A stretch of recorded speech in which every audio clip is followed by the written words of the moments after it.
3 minutes remaining.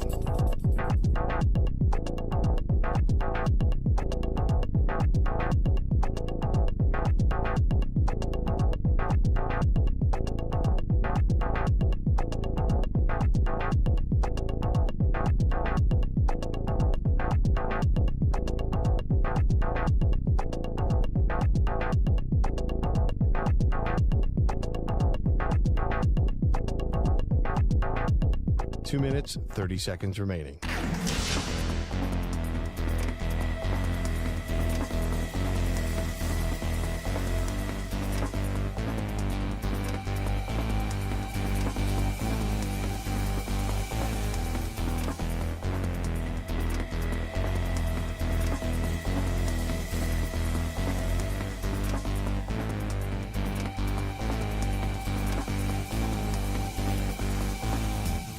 Two minutes remaining.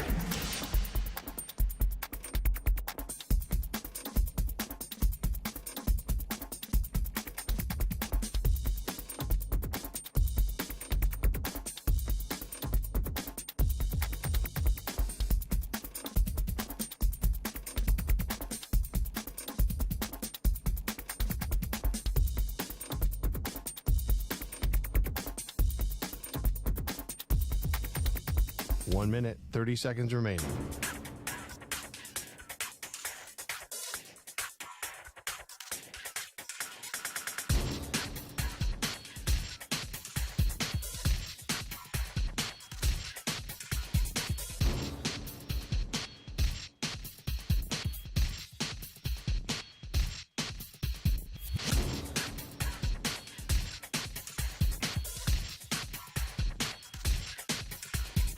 One minute remaining.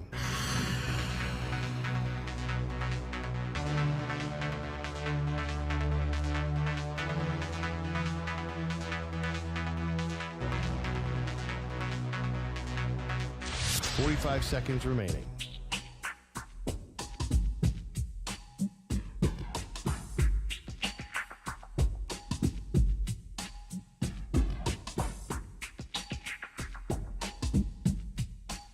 Seconds remaining.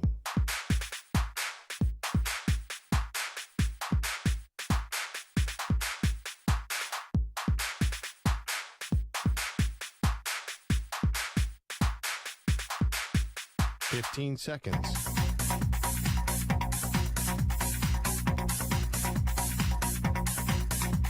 Break ends in 5 seconds.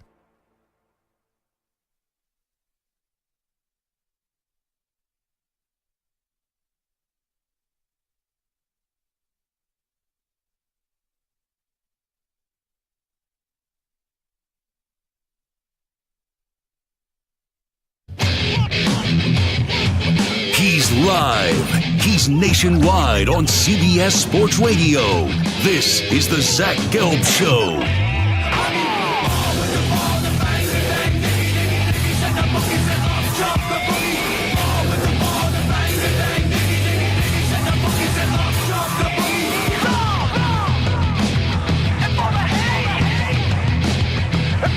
Here's your host, Zach Gelb. From the Police Show, yet not overly ostentatious studios of CBS Sports Radio here in beautiful New York City, sitting on top of the 10th floor of 345 Hudson Street. Welcome on in to a crazy Thursday edition of the Zach Gelb Show across all the great local CBS Sports Radio affiliates, Sirius XM, Channel 158, the free Odyssey app, and of course streaming on YouTube. YouTube.com/CBS Sports Radio. 855-212-4CBS is the number to jump on in. 855-212-4227. And you could always get at me on Instagram, where I'm straight flexing, or via the good old cesspool of Twitter, at Zach Gelb. That's ZACHGELB. Got Moist Mike, Stuart Kovacs, rocking and rolling with me all the way up until 6 p.m. Eastern, 3 p.m. Pacific. Christian Fauria, former Patriot tight end, current WEEI midday host, going to stop by 20 minutes from now. And then at the top of the hour, we'll be joined by former Alabama quarterback, SEC network analyst, superstar in Greg McElroy. As you thought yesterday was crazy, where we found out about an hour before the show that Pete Carroll was basically getting let go as head coach of the Seattle Seahawks. And then right in the final hour of the show, I thought Samter saw a ghost. I either thought something terrible happened in Samter's personal life, or there was something crazy, like someone died in the sports world. And then Samter told us on the air that Nick Saban was retiring from Alabama. And that kind of sparked a Kobe White type of reaction from me. Wow, wow, wow. That's crazy, bro. Wow. And then I did wake up this morning, and I can't say I'm stunned by this announcement. I did not believe that it was a matter of if Bill Belichick was going to get fired or they were going to part ways, however they want to call it, amicably parting ways, or it was just a matter of when it was going to happen. And today was the day, and you saw Mr. Mumbles, the legendary Bill Belichick, get in front of the podium, give about a 2 or 3 minute statement. Then Robert Kraft give a 2-minute statement, and they both walked off together. And there was no smoochy action because reportedly, according to Robert Kraft, Bill Belichick was feeling a little bit under the weather. But let's start with Bill Belichick, and then we'll circle back into Saban and the future at Alabama. Dan Lanning, I guess, turned down the job because he made it clear that he's going to be staying at Oregon. And it was clear from yesterday's press conference that Pete Carroll still wants to coach. And we'll find out maybe this year or next year where Pete Carroll's going to land next. But as you guys know, I don't think there's anyone better than me in the national media today to talk about Bill Belichick because I'm a Patriot fan. And my entire life, I've seen Bill Belichick be the coach of the Patriots. So today is a sad day, but it was a day that needed to happen. And I don't think there has been a bigger supporter, but then also in the same breath, a bigger critic the last 2 years of Bill Belichick than me. And the last 2 years, things got away from him. And I know it's easy for people to say, oh, that's what happens when you don't have Tom Brady. Now Bill Belichick is such a bum. Like, I vehemently disagree with that. The last 2 years, what you've seen with legendary coaches, whether it's in college or whether it's in the pros, when you are at the top of your profession and you reach a king or a godlike status in the sports world, you don't think you need to adapt. You don't think you need to change. And I'm not saying in terms of adapting with adjustments made in-game. Bill Belichick is still a really good head coach, and that talent, that roster this year has been absolutely abysmal, and they haven't been blown out of a game since week 5 up against the Saints where they got smacked like 34-0. So Belichick will land somewhere, and Belichick will be a good coach. I'm not sitting here and saying he's going to win a Super Bowl again, but when he gets more talent, if he goes to a place like Dallas, if he goes to a place like Atlanta or Los Angeles, whoever it may be, and wherever it may be, all of a sudden, you're going to see Bill Belichick have a bunch more wins on his resume, and people are going to go, oh, wow, I guess we were doing a lot of revisionist history the last 2 years, and probably issuing a mea culpa. And when you look at the legacy of Bill Belichick, he is going to go down as one of, if not the greatest football minds that this game has ever seen. In my opinion, I believe in a salary cap era, which is extremely tough to navigate. And other coaches didn't have to do this. When you look at the annals of NFL history, when you look at the all-time great coaches, I do believe in the toughest era ever, which is a salary cap era where you're constantly losing players left and right, and you have to make sure everyone's under the salary cap, and you have free agency and all of that. I do believe that Bill Belichick is the greatest head coach of all time. Now, when you get into Belichick's legacy, let me make this abundantly clear. I have said for the duration of Tom Brady's career, and even Belichick would say this, players win championships. It's all about the players. It's all about the players. That's what Belichick says every time the Patriots win a Super Bowl. So when Brady and Belichick had their divorce and they had their split back in after the 2019 season going into January of 2020, I sat here and I said, Tom Brady is the most responsible person for the Patriots' success, and he's the most important part of that dynasty. And if you just put it between Brady and Belichick, I thought the Patriots' success was 60% Tom Brady and 40% Bill Belichick. Because players win championships. I do believe Bill's biggest downfall in the last 2 to 3 years, number one, was trusting a friend of his in Matt Patricia, who isn't an offensive-minded coach, to coach up the offense. That was stupid.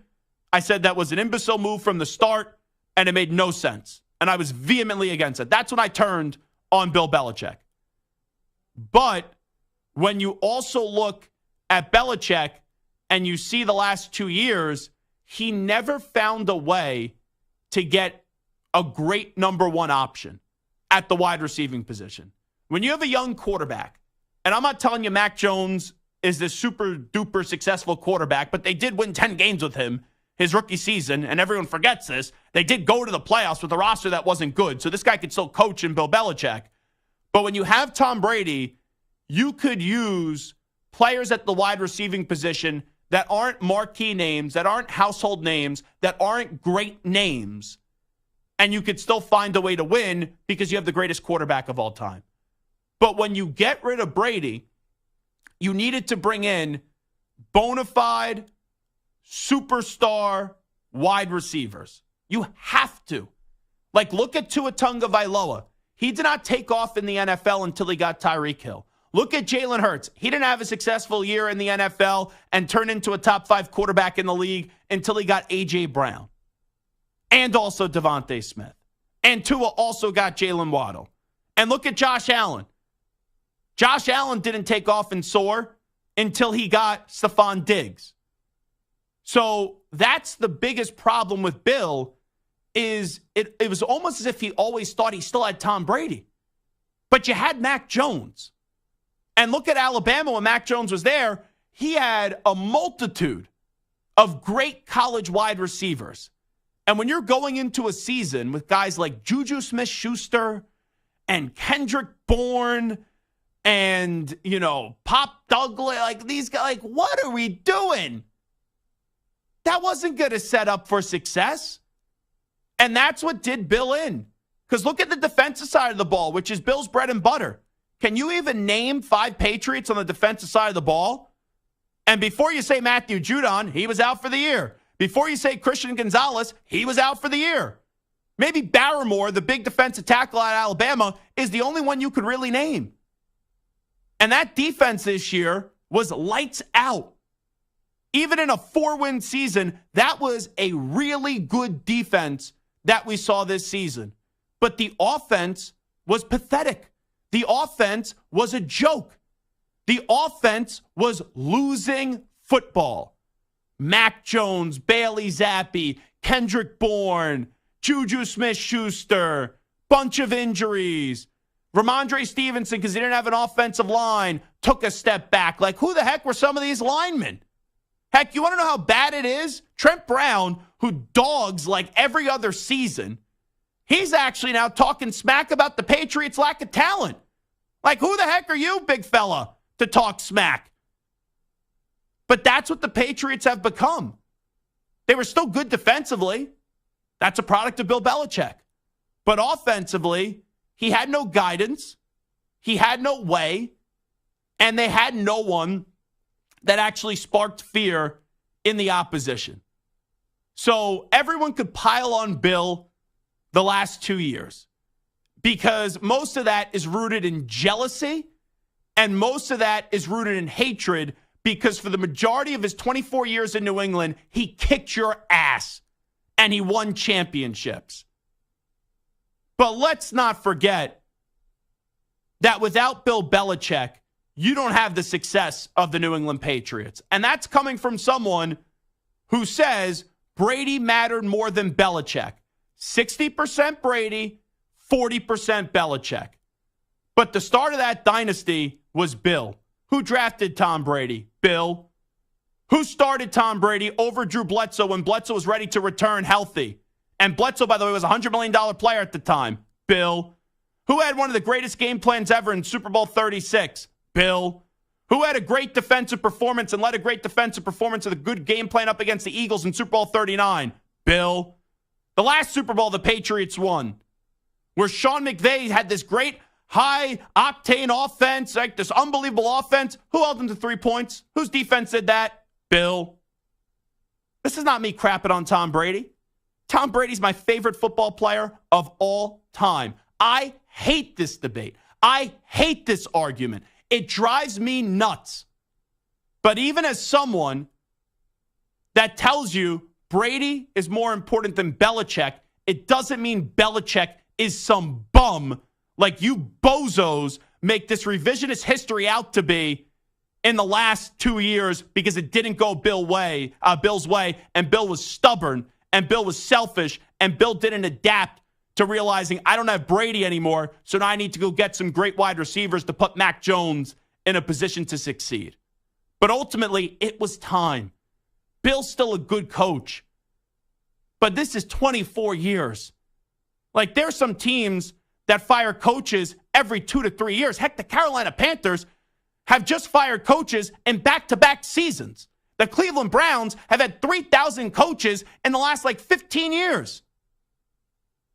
So this run that you got to see is the greatest dynasty you'll ever see in the NFL.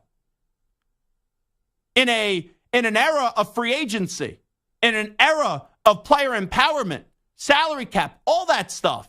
Contracts just going out the wazoo. But Bill Belichick, up until the last 2 years, always gave his team a chance.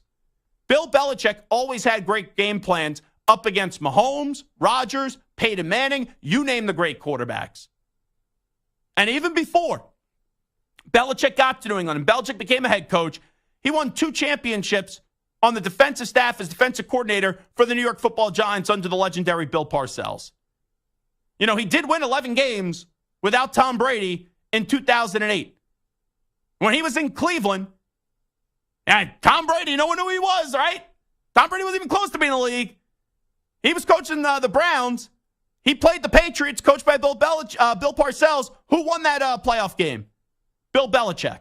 So study up, do some homework, and respect Bill Belichick's name. And for people to, and I know we're in a reactionary society and we're a prisoner of the moment, but for people the last 2 years to make it out to be like Bill Belichick is this terrible coach, you would dream to have 8% of the success that Bill Belichick has in his pinky. All right? So stop with this nonsense. Stop with this just ridiculous talk that Bill Belichick is this crappy football coach. He'll get hired again. Even Robert Kraft basically said it today. It's going to pain him when he's on the sideline in that cutoff hoodie with another team. But Bill Belichick will land somewhere else. He'll break Don Shula's record, and he'll have the most wins that we've ever seen in the history of the NFL. Thank you, Bill Belichick. 24 years. You have just been excellent. You've won 6 championships, and I wish you nothing but the best. It is the Zach Gelb Show on CBS Sports Radio. We'll take a timeout. We'll get a reaction on Bill Belichick being let go in New England. Who could coach the Patriots next? With former Patriot player, won a few championships with the Pats, and now hosts Sports Radio WEI in Boston on their midday show. Christian Fauria joins us on the Zach Gelb Show when we return in 5 minutes. You're in a 5-minute break.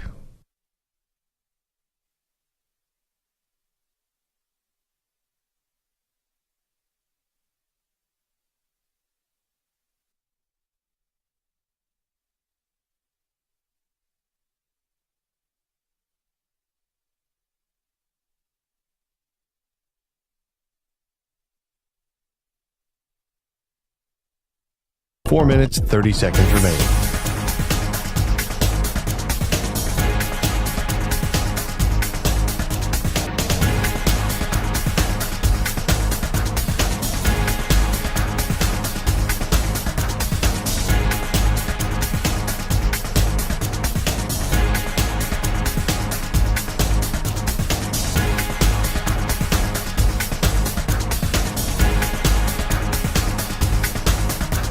Four minutes remaining.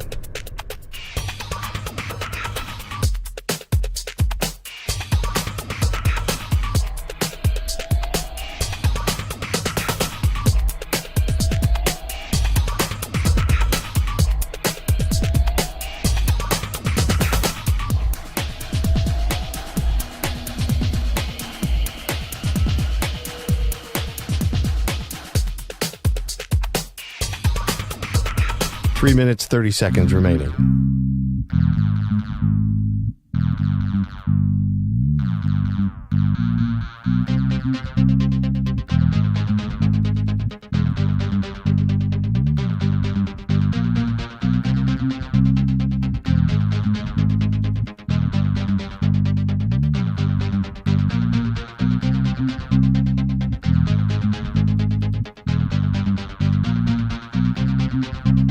Three minutes remaining.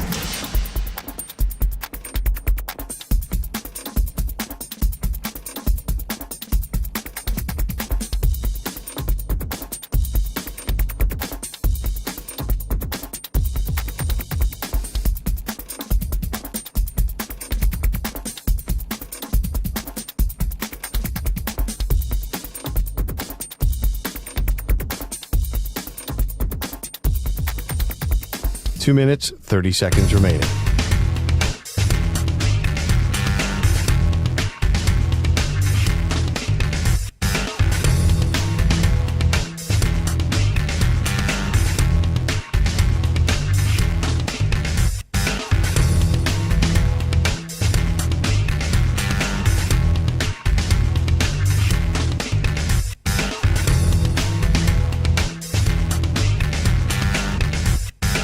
Two minutes remaining.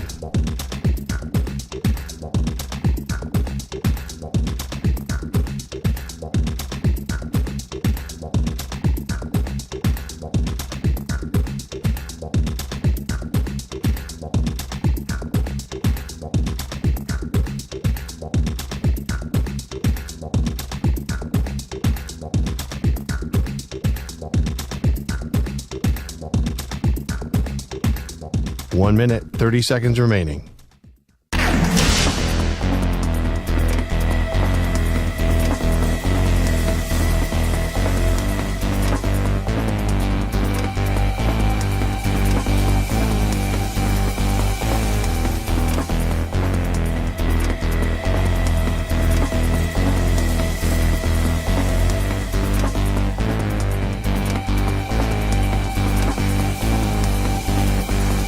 One minute remaining.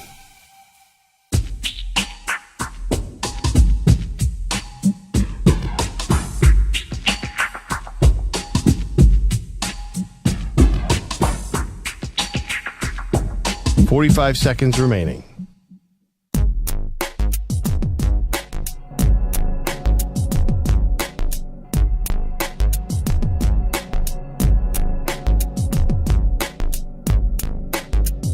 Thirty seconds remaining.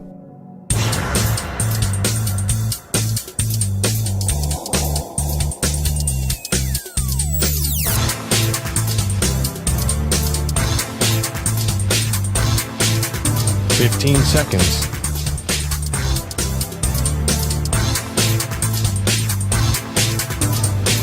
Break ends in 5 seconds.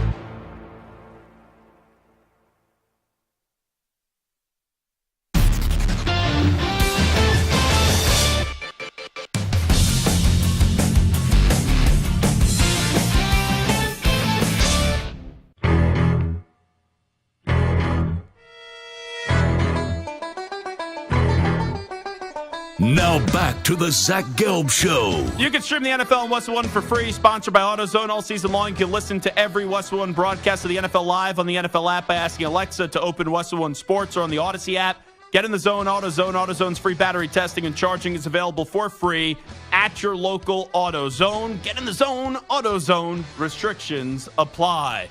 Let's head out to the guest line right now. I guess I could do the cheesy radio play right there. Ship up to Boston with the music playing right now. Welcome in a former New England Patriot, played under Bill Belichick, and now does a great job on middays on Sports Radio WEEI. That, of course, is Christian Fauria joining us right now. Christian, appreciate the time as always. How are you? I'm good. How are you guys doing? Well, I'm doing fantastic. So today is a bizarre day. Like, we all expected this would be the outcome. But when it finally hit the fan today, what was your reaction that your coach, Bill Belichick, after 24 years, is no longer going to be coaching the Patriots? Yeah, well, I didn't know that was going to be the outcome. I was still kind of wavering, to be honest with you. But then, reality struck, And then once you saw Pete Carroll go down, then you saw Nick Saban go down, you're like, uh-oh, Bill's got to be next. So for the most part, I think it was the right move because, the proof is you just look at the last 4 years and, regardless of how much goodwill equity Bill has built up over the last 24 years, I just don't think the Krafts were willing to kind of give him one more year to kind of fix it. And quite frankly, sometimes I don't know if Bill was even, down for doing it one more time. So, they keep talking about, mutually separating ways and all that stuff, and it's all amicable. And, who knows if that's really true or not. But they did the photo shoot, they did the handshake, and now each side is going to go and try to make their fortune on their own. Would you agree with this assessment? Like, I think Bill is still a good coach, but the last few years, he just did a bad job assembling a good roster post Tom Brady and just never really got great wide receivers there. And it almost felt like he still thought with some of his actions that Brady was still a quarterback for his team in a bizarre way. Well, I would say he's not just a good coach. He's still a great coach. The dude has not lost a fastball at all, in my opinion. And even he said it, and this is just the real reality of it. If you don't have good players, you're not going to win. I don't care how good your coach is. I mean, Bill is proof of that. And you can look at any other situation, like for a guy not to have the quarterback. And listen, a lot of his demise is by his own hand, to your point, in a way, where, even if you just go back to last year, what a debacle that was. Not hiring a coordinator, giving his former defensive coordinator, former head coach, Matt Patricia, the reins to run his offense or to run a semblance of an offense. And actually, looking back at this year, I mean, he actually did a better job than they did this year. But, again, I think it was just time for everybody to kind of admit that it wasn't working. And you can go talent, you can go attitude, you can go bad draft picks, you can go bad free agent acquisitions. The reality is there were some other teams out there in the NFL that dealt with massive issues, major injuries, multiple quarterbacks being started in. Look at the Steelers alone. They're on their third guy. So I still think they look at it as like, you know what, somebody else needs to speak for the organization, and somebody will use Bill to speak for theirs. Christian Fauria here with us. I'm annoyed today, Christian, not because of the decision, but just some of the people that just spew nonsense on television and radio when talking about Belichick. Because of what happened the last 2 years, people make him out to be like he's some bum when he's the greatest coach of all time. And I love Tom Brady. He's my favorite football player of all time. But as great as Brady is, and I think Brady was more important to the dynasty than Belichick, it wasn't like 100% Tom Brady and Belichick gets no credit. The conversation drives me crazy. You know what? It's low-hanging fruit, and I've been in those locker rooms. I've had great teams with crappy coaches. I've had great coaches with crappy personnel. I'm not even willing to entertain the nonsense that was who is more valuable. It drives me crazy.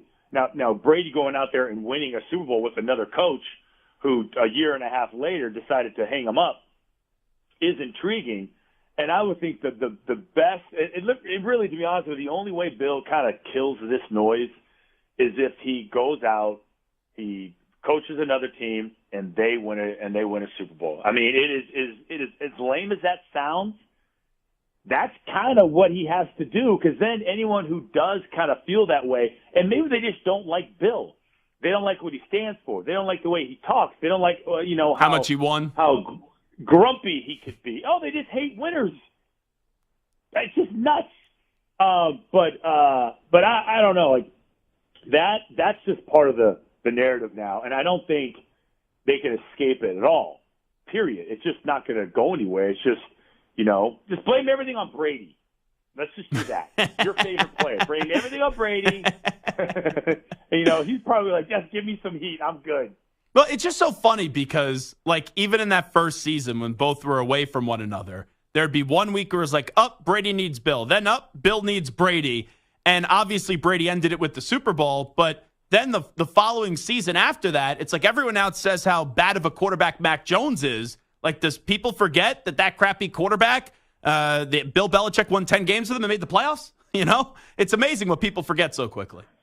Yeah, and listen, we all know it's hard to win in this league. It just really is hard, and some of it is about timing, and a little bit is with luck.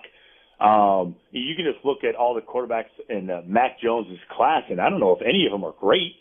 I mean, some of them got traded, some of them aren't playing. I mean, it is a crapshoot to find a guy. And we used to up in Boston, we used to mock and tease and just kill the Buffalo Bills, the New York Jets, the Miami Dolphins, and all the other teams throughout the NFL Football League because they just kept missing. And then they would draft one guy in the first round, 3 years they draft another guy. And then that wouldn't work, they draft another guy. Like, you just have to keep doing it till you get it right. Unless you find some journeyman Joe Flacco type guy or a guy like, Kirk Cousins, even there you're not winning it. I mean, they'll keep your head above water, but they're not the difference makers, and they're not a long-term answer. So that's, to me, is like it's going to be the tough part for the Patriots alone. Is how do they start all over again, and who do they start all over again with? Well, I think the first phone call for a head coach got to be to Mike Vrabel. And I think they already had that conversation because I've never seen a head coach get inducted into another team's Hall of Fame, right, for what he did as a player, then go during his bye week to that other team's stadium and sit in the luxury box with the owner. I don't want to accuse anyone of tampering or any of that, but I'm assuming Kraft and Vrabel already had that conversation. Yeah, I don't even know if they need to, though, to be honest with you. At that point in time when Mike was inducted into the Hall of Fame, I'm not sure it was as bad. I don't think anyone thought it was going to get as bad as it ended up getting, with the Patriots only won 4 games. They still were in a decent position, not a great position. And a lot of people up here are assuming that it's just naturally going to be, pseudo defensive coordinator, former first-round draft pick and linebacker for the Patriots, Gerard Mayo. That's who they think it's going to be, which I think is a mistake because if you told me that I can have a guy like Mike Vrabel who's already kind of cut his teeth, has already figured it out, was a coach of the year, went to the playoffs 4 times, coached in the AFC Championship game, I mean, I would say that's the guy I want and still has ties to the organization. Like, Vrabel is where Gerard Mayo hopes he will be in 10 years. That's how I would cut it. Nothing against Gerard Mayo, fine dude, but Mike is so much more prepared for this job than Gerard Mayo is. Now, he's a former teammate of yours. Have you talked to him? You got any inside scoop for us? No, I never played with him. I was done by the time he came in, but I know him well. And no, I have not talked to him. I'm talking about Vrabel. Oh, Vrabel. Oh, yeah. Not about this. Yeah, not about this. No, not about this. And the last time I saw him was at the induction ceremony, and we just hammed it up like it was no big deal. Like, you just reminiscing, telling stories, and bragging about what you used to do, and how he used to take all my touchdown passes because Bill kept putting them in the game. It drove me nuts also. So listen. There's 3 guys, or at least 2 guys, right? Or 3 guys right now. Harbaugh, if he comes out, Vrabel, and Bill. And there's 7 or 8 jobs open right now? Yeah. I mean, I think these coaches are going to break the bank right now when it comes to those 3 guys, when it comes to term, when it comes to their average annual, when it comes to how much money they make. It's going to be unprecedented what these guys get. 2 more for Christian Fauria, who joins us right now, former Patriot tight end. That does a great job on Sports Radio, WEEI. Where is Bill going next? What's your take on that? Well, I mean, the easy answer seems to be Atlanta. It seems to be the easy answer. You got an owner in Arthur Blank who's 82 years old. I mean, I think he's tried the offensive coordinator, he's tried the defensive coordinator. I feel like he would want a ready-made product, and I would think his term limits would be 3 to 4 years. It's not like we're not rebuilding here. I don't have any patience. But then the allure of having the most important piece to the puzzle out in La La Land, the L.A. Chargers, who are basically renting space at SoFi Stadium. They not only do they need a boost, some sort of validation, they just need somebody to come in there and take that town over and give them credibility because they're a second-class citizen in that city. And I don't think Spanos actually likes the fact that people call them cheap and, other teams take over their stadium. That happened. That's a real thing. So I think having Herbert on that team is probably the most important piece. and probably the attractive angle to all these jobs. And I threw this one out there about a month ago when this report came out that maybe Dan Quinn could replace Mike McCarthy in Dallas if Dallas has a short exit. Could you see Jerry Jones and Belichick working together if, let's say, the Packers beat the Cowboys and they fire McCarthy after this weekend? Absolutely. Jerry Jones is just the guy to do it. I think the personality-wise, I think he can handle Bill. Listen, he had Jimmy Johnson. He had Bill Parcells. I think he likes that elite status. I think, Jerry Jones is so successful in business, but he hasn't won since, Barry Switzer left the building. And, so it's been a while. He tried with Parcells, and that didn't work. But I think I think that some teams will, even if they kind of like their coach, are willing to part ways with them just to have the chance to hire Bill. Even if they feel like they're going in the right direction, because he is undoubtedly an upgrade, and he will fast track you regardless of who you have in-house. That's my opinion. And then last thing I'll ask you, we don't even know who the GM or the coach is going to be next year, but I'm already thinking about the NFL draft, Christian Fauria. I think the Pats should just stay put at 3. I know a lot of people are going to say, trade up, go get a quarterback. They have, nothing right now on this team. They don't have a lot. I'm taking the best player available, and I think that's going to be Marvin Harrison Jr. at 3. What would your thoughts be on that one? Yeah, I know. It's hard to kind of pass a guy like that up because you just, he probably is the closest thing to a sure thing, and the quarterback is not. But I feel like if you don't have a quarterback, and if you don't draft one and start all over again, what bargain bin are you buying out of? Where are you shopping? Who's available? The one guy that I kept thinking of was Jake Browning. As far as if you want to go ahead and get Marvin Harrison Jr., go grab him. Stopgap grab a free agent guy like Jake Browning, 28 years old, going to be a free agent. He's not Brett Favre or Aaron Rodgers, but I think that's a guy, if you put the right pieces around him, that he can win for you. So I think they're going to have some options. Again, the other question is who's going to be picking the groceries? Who's going to be the GM over there in New England? All righty, he is Christian Fauria, Sports Radio WEI, former Patriot tight end. Christian, always appreciate you would jump on board with us. Thank you. Thanks, boys. See you. There you go. Christian Fauria joining us on the Zach Gelb Show on CBS Sports Radio. Let's take a break. Greg McElroy going to join us coming up at the top of the hour. Who's going to replace Nick Saban at Alabama? I will give you my answer to that question, though, when we return in 5 minutes. We do have a poll question up since it's not going to be Dan Lanning. We floated out 4 names. You could always find it at Zach Gelb, at CBS Sports Radio. Between these 4 coaches, who should replace Nick Saban as next head coach of Alabama? Mike Norvell, Kalen DeBoer, Lane Kiffin, or Steve Sarkisian. Sark right now is at 22.4%. You have Lane Kiffin in the lead at 46.3%. Kalen DeBoer at 17.8%. And then in last place, Mike Norvell at 13.5%. Latest CBS Sports Radio update. Here is the Act Man, Rich Ackerman.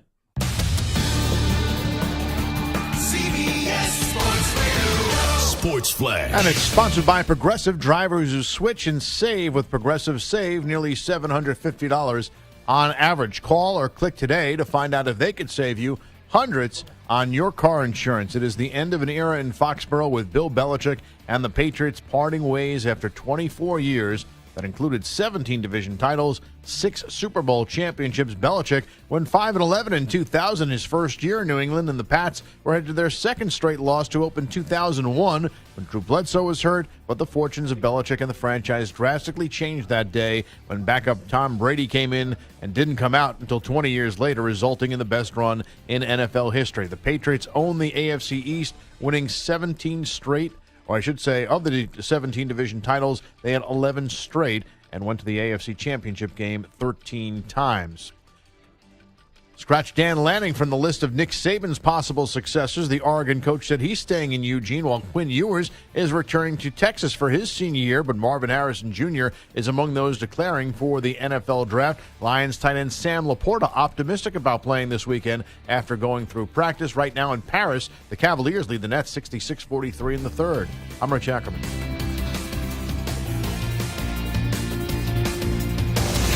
CBS Sports Radio.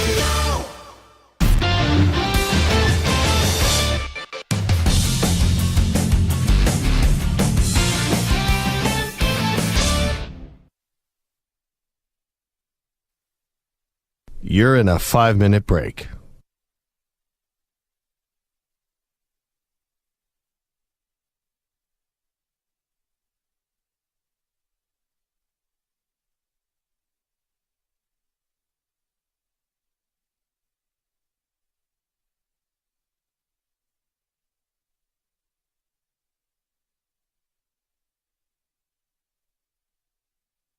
Four minutes, 30 seconds remaining.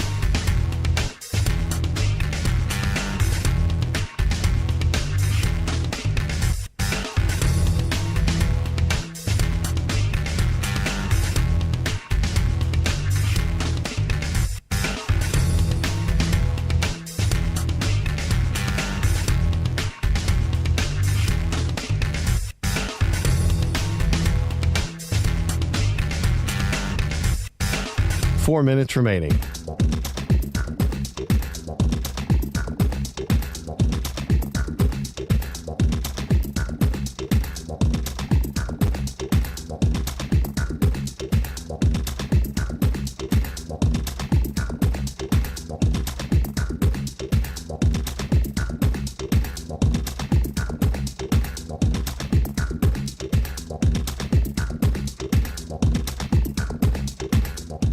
Three minutes, 30 seconds remaining.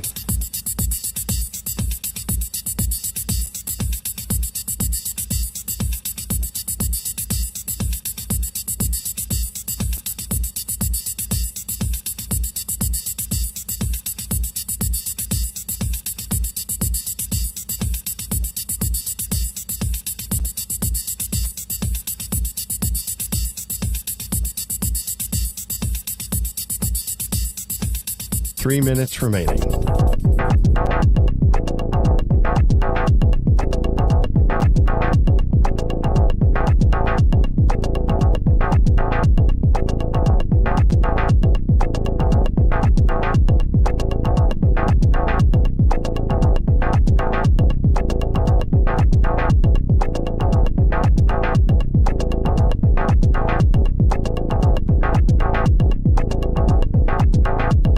Two minutes, 30 seconds remaining.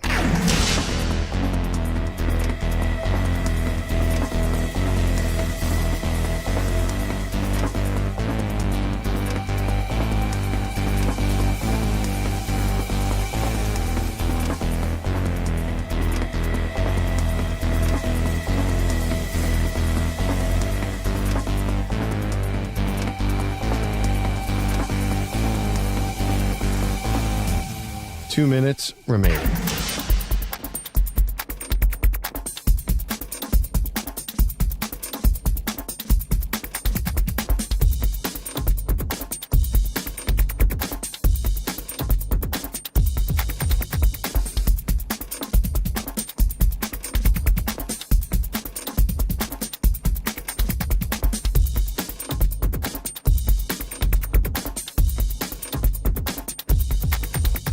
One minute, 30 seconds remaining.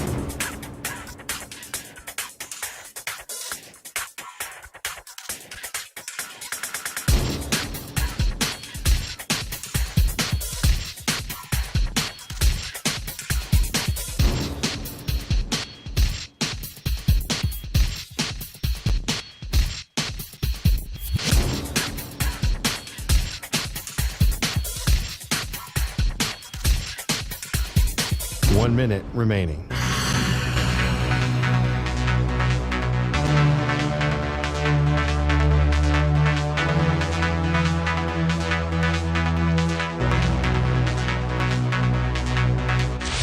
Five seconds remaining.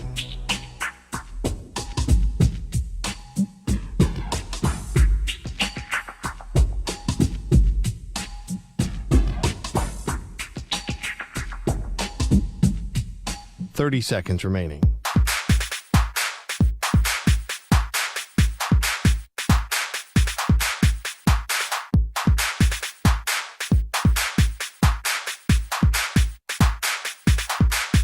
Fifteen seconds.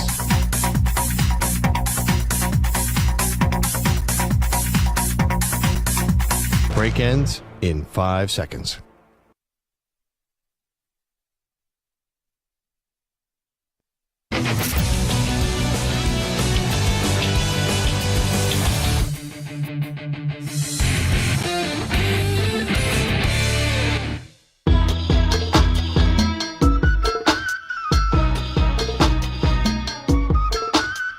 Zach Gelb Show is on the air across the nation on CBS Sports Radio. A&M fans, what a bunch of losers they are, by the way. That 12th man, how delusional are those jackasses? Seriously. Mark Stoops is one of the more underrated coaches in the country, and A&M fans were up in arms about Mark Stoops. And Elko, all the luck in the world, but you're getting set up to fail. You really are at A&M. You are getting set up to fail because those fans are absolutely delusional. They may be the dumbest fans in college football. Here's Zach Gelb. This portion of the show is sponsored by the new Hyundai Tucson, available with complimentary class leading Blue Link Plus. Now it's easy to use your phone to control your Tucson. Alrighty, Zach Gelb Show, CBS Sports Radio. So the big news from yesterday, which is still big news, but we've had bigger news today with Bill Belichick basically getting fired. You could say they amicably split ways, whatever, parted ways. He got fired as head coach of the New England Patriots. That's the reality of the situation. We don't need to sugarcoat it. Bill's a big boy. Put your big boy pants on. It's 24 years that are the greatest 24 years that we've ever seen in the history of the NFL that got them to 9 Super Bowls, and they won 6 Lombardi trophies. But yesterday, the surprising news was Nick Saban retiring. And if I had to rank Carroll, Saban, and Belichick in terms of most surprising to least surprising, I would say Pete Carroll was 1, because I never thought they were going to fire Pete Carroll as a head coach. And that's also another thing. Like we talk about dressing up a story. This guy got fired as the head coach of the team. He still wanted to coach. He made that abundantly clear yesterday. And now they're moving him into a football role upstairs. The moment some team comes calling and offers him a job to be a head coach, Pete Carroll is as good as gone. So I was most surprised with Carroll. Then the second was Nick Saban. The one I'm least surprised about is Belichick, because we've talked about this being the expectation for 2 months. But when the news broke yesterday, right in the immediate aftermath, I thought to myself, okay, who's going to be the next head coach at Alabama? And the first 2 names I gave you, number 1 was Dan Lanning, and number 2 was Kalen DeBoer. And then shortly after that, you saw this tweet from Pete Thamel with no likely internal replacements at Alabama. Here's a quick projected target list.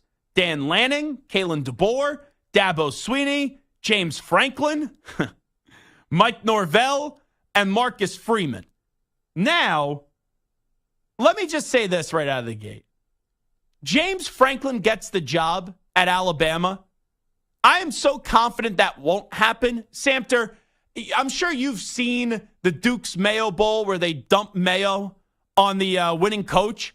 I will allow you to dump Duke's mayo all over me in the studio if James Franklin gets the job. It is amazing how every time there's a job that's open in college football, James Franklin's name is attached to it. This guy can't win at Penn State. So why would you want him to get a bigger job at USC when it was open last 2 years ago, or now the best real estate in college football in Alabama? So stop with this James Franklin nonsense. Really, I think there's 3 names in this decision-making process. Lanning, who's now out. And by the way, let's play you this audio because this is Dan Lanning. I thought for sure, last night there was a report. He was already in Tuscaloosa. Then, that report was wrong. And then you see Dan Lanning popping up today on social media, and he announces his decision to stay at Oregon, this courtesy of his X account. Who has goals and aspirations? Raise your hand up. All right, everybody got goals and aspirations. You know how you get those? You be the best where you're at. That's how you reach goals and aspirations. That's how great things happen. It's not about worrying about the next thing. It's about worrying what's right in front of you, 6 inches right in front of your face. I want to remind you guys what that means, right? It means something to be an Oregon Duck. Everybody makes what? They all make commitments to things that they're going to do. A lot of starters. The world doesn't have a lot of what? Finishers. We're finishers. I want to be here in Eugene for as long as Eugene will have me. This place has everything that I could possibly ever want. There's a little bit of a problem in society today with people looking for what's next and where there's an opportunity. And the reality is, the grass is not always greener. In fact, the grass is damn green in Eugene. So let's start off with this announcement of Dan Lanning to stay. I'm actually a little bit surprised. And I know last night, because we live in a gotcha society where people care more about likes on social media and taking people's words and twisting them and trying to slam dunk on them when they say one thing and then a few months later something happens. when you were talking about A&M and Dan Lanning, who I like and I know, he would have been a fool to leave Oregon to go to Texas A&M. But when Alabama opens up, I don't give a rat's ass if you said in the past, oh, I'm not going to leave Oregon. This is my last job, blah, blah, blah, blah, blah. It's Alabama. Like, there's not a lot of spots that I would leave Oregon for. And you've seen coaches find that the hard way, like Willie Taggart, who was at Oregon, then leaves FSU, and then who even knows where Willie Taggart is right now, because he was a horrible coach ever since leaving Oregon. So Dan Lanning, if he would have left Oregon for A&M, would have been a fool. But if he would have left Oregon for Alabama, no one would have faulted him for that. And if you are, you're just a troll on social media. But I respect what Dan Lanning did today, and it shows his actual commitment to Oregon. Because you don't leave, like, if you don't leave Oregon for Alabama, what's the job then that you're going to leave unless you don't perform well, you see the writing on the wall of maybe you're going to get fired, and then you try to go somewhere else because you're a big name. But Lanning's nowhere near that. And he's been there, last 2 seasons, and he's had 2 really good years. And this year, he just couldn't beat Washington. And now you're going to see how far he can continue to drive this program. But the last 2 years, he's been a good coach. And he was a GA under Nick Saban, SEC guy. But really, what do the conferences mean now in college football? It's 2 conferences. It's the SEC and the Big Ten, and Oregon is now going to the Big Ten. So I respect that decision by Dan Lanning. And now I'm a recruit, or I'm a player, or, I'm a booster. I'm giving more money to the program. Or on the playing side, I'm committed to Oregon, and I know my coach, which is rare to do in college football. I know my coach is going to be there for the 4 or 5 years I'm there. Because if you don't leave Oregon for Alabama, when are you going to leave? You're not. You're going to stay at Oregon as long as they want to have you there. Now, where do we go from here? And that's the poll question that I have up at CBS Sports Radio at Zach Gelb. Between these 4 coaches, who should replace Nick Saban as the next head coach of Alabama? Mike Norvell, Kalen DeBoer, Lane Kiffin, or Sark? I think there's 3 names that they should consider. It started with Lanning. He said no. And then the other 2 names are Sark and Kalen DeBoer. Now, I don't think Sark is leaving Texas, which is one of those prime real estate jobs in college football, for Alabama. I think Sark realizes that he has a good spot. I would not leave if I'm Sark. And quite frankly, I do think Alabama could do better than Sark, even though Sark is a really, really good coach. Alabama, after Dan Lanning didn't want to go there, should make 1 phone call and 1 phone call only. And that's to Kalen DeBoer, who is 104-12 as a head coach. And Alabama fans, don't tell me, what does 3 NAIA championships mean at Sioux Falls? What does a 9-3 season mean at Fresno State? He was just at Washington. This is his first big boy job. And the last 2 years, he's been sensational. And outside the national championship game, before the national championship game in 2 years, he lost 2 games. 2. And they were both by 8 points or less. And he just took a team that doesn't have more talent than the Alabama team to the college football playoff and won a playoff game, which you guys didn't do this year, and then lost to Michigan in the national championship game. Kalen DeBoer would be a phenomenal hire. And if this guy can win a Pac-12 championship at Washington and could take Washington to a national championship, imagine what he could do with the resources at the preeminent job in the country in Alabama. And this dude isn't fazed by the moment, because that's another thing. It's tough to be the guy who replaces Nick Saban. But I think Kalen DeBoer is ready. This dude is a winner in everything he does. He hit .520 as a baseball player his senior year at Sioux Falls. Also, program's all-time leading receiver, yards, receptions, and receiving touchdowns. Then was a coach there, 67-3. Then goes to Fresno State, has a 9-3 season. And the last 2 years at Washington, he's 25-3. I don't care that this guy doesn't have SEC roots. The game of college football now is transfer portal and name, image, and likeness. And do you need any more of an endorsement than what Kalen DeBoer just did with Michael Penix Jr.? Michael Penix Jr., no one thought this guy was going to be successful when he transferred to Washington. He was synonymous with injuries at Indiana, where Kalen DeBoer got to know him.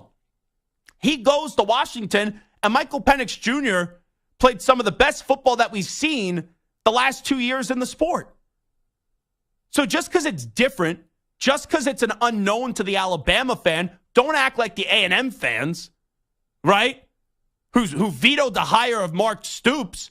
Trust your administration and be open to it. And I think it would be a home run.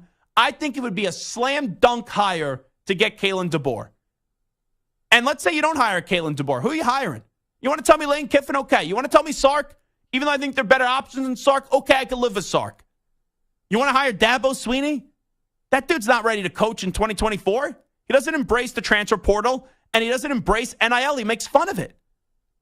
There's not, this is a tough job. It's a great job, but it's a tough job because who you're replacing. And you need the right guy, and sometimes the right guy is a different guy. And Kalen DeBoer would be sensational. Sensational. He would keep the program afloat and continue to keep the program sailing in the right direction and winning football games, and he would win a championship at Alabama. There's no doubt about it. Because this guy has won at tough programs to win at. And now you would get to go to the creme de la creme job in college football?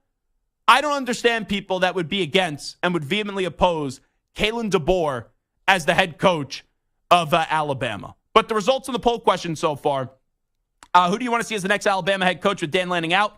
Lane Kiffin, 46%. Sark at 22.7%. Kalen DeBoer at 17.7%. And then Mike Norvell at 13.6%. I'm surprised Norvell is so low, too. He just restored Florida State. And I know, right, it's probably a lot of Alabama fans. Oh, he just crapped on our program. He said we didn't belong, and it should have been Florida State in the college football playoffs. So maybe it's some of that recency. But that dude embraces NIL and embraces the transfer portal. And that's what you need now. It's not the old school style anymore. This is a new era in college football. And it's about player relationships and understanding how to develop players, but also embracing NIL and the transfer portal. Greg McElroy will join us next. We'll find out who he wants as the next Alabama coach. Zach Gelb Show, CBS Sports Radio.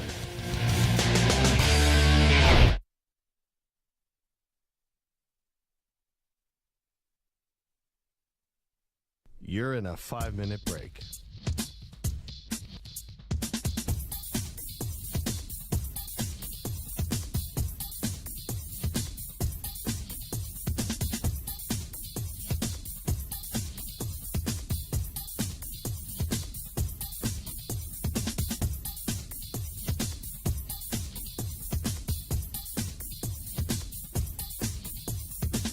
Four minutes, 30 seconds remaining.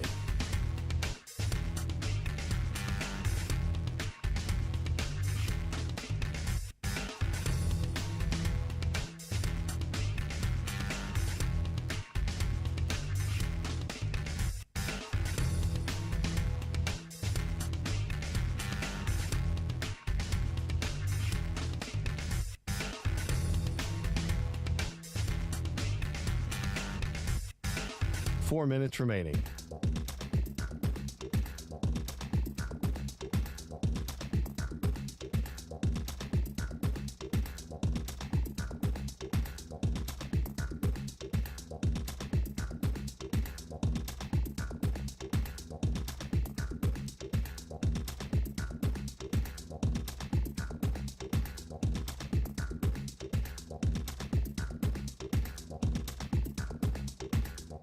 Three minutes, 30 seconds remaining.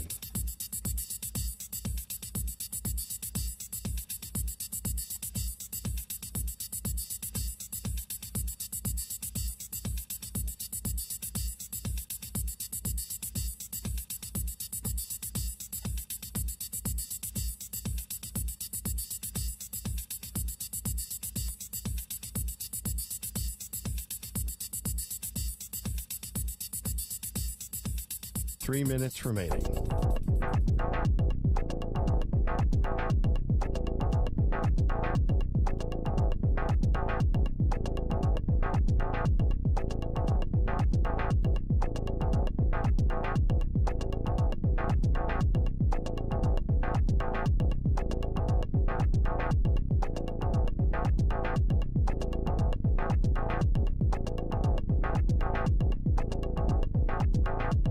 2 minutes, 30 seconds remaining.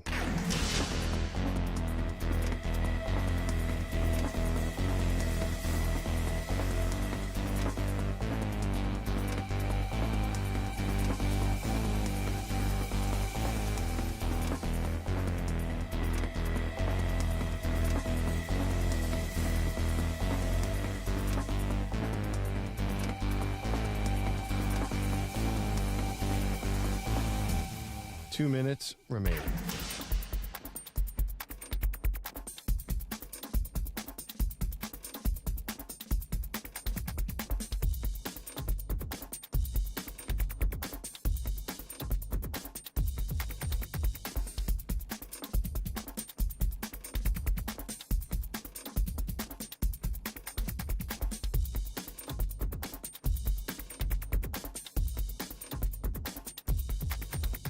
One minute, 30 seconds remaining.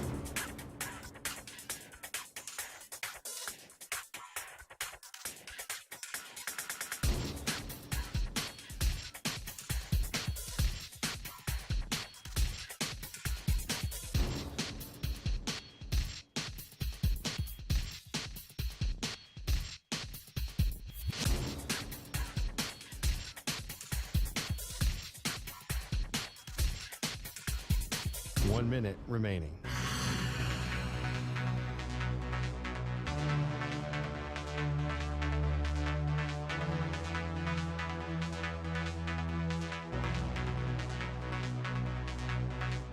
Forty-five seconds remaining.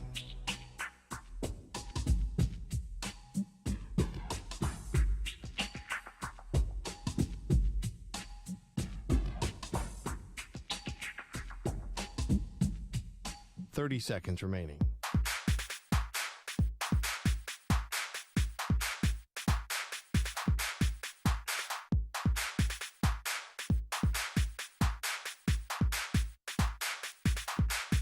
Fifteen seconds.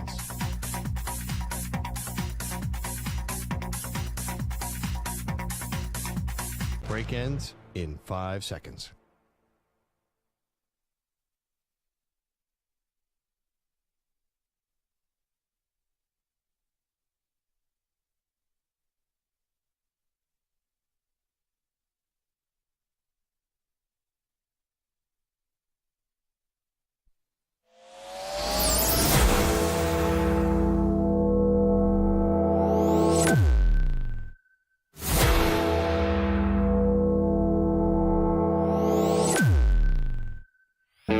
He's live. He's nationwide on CBS Sports Radio.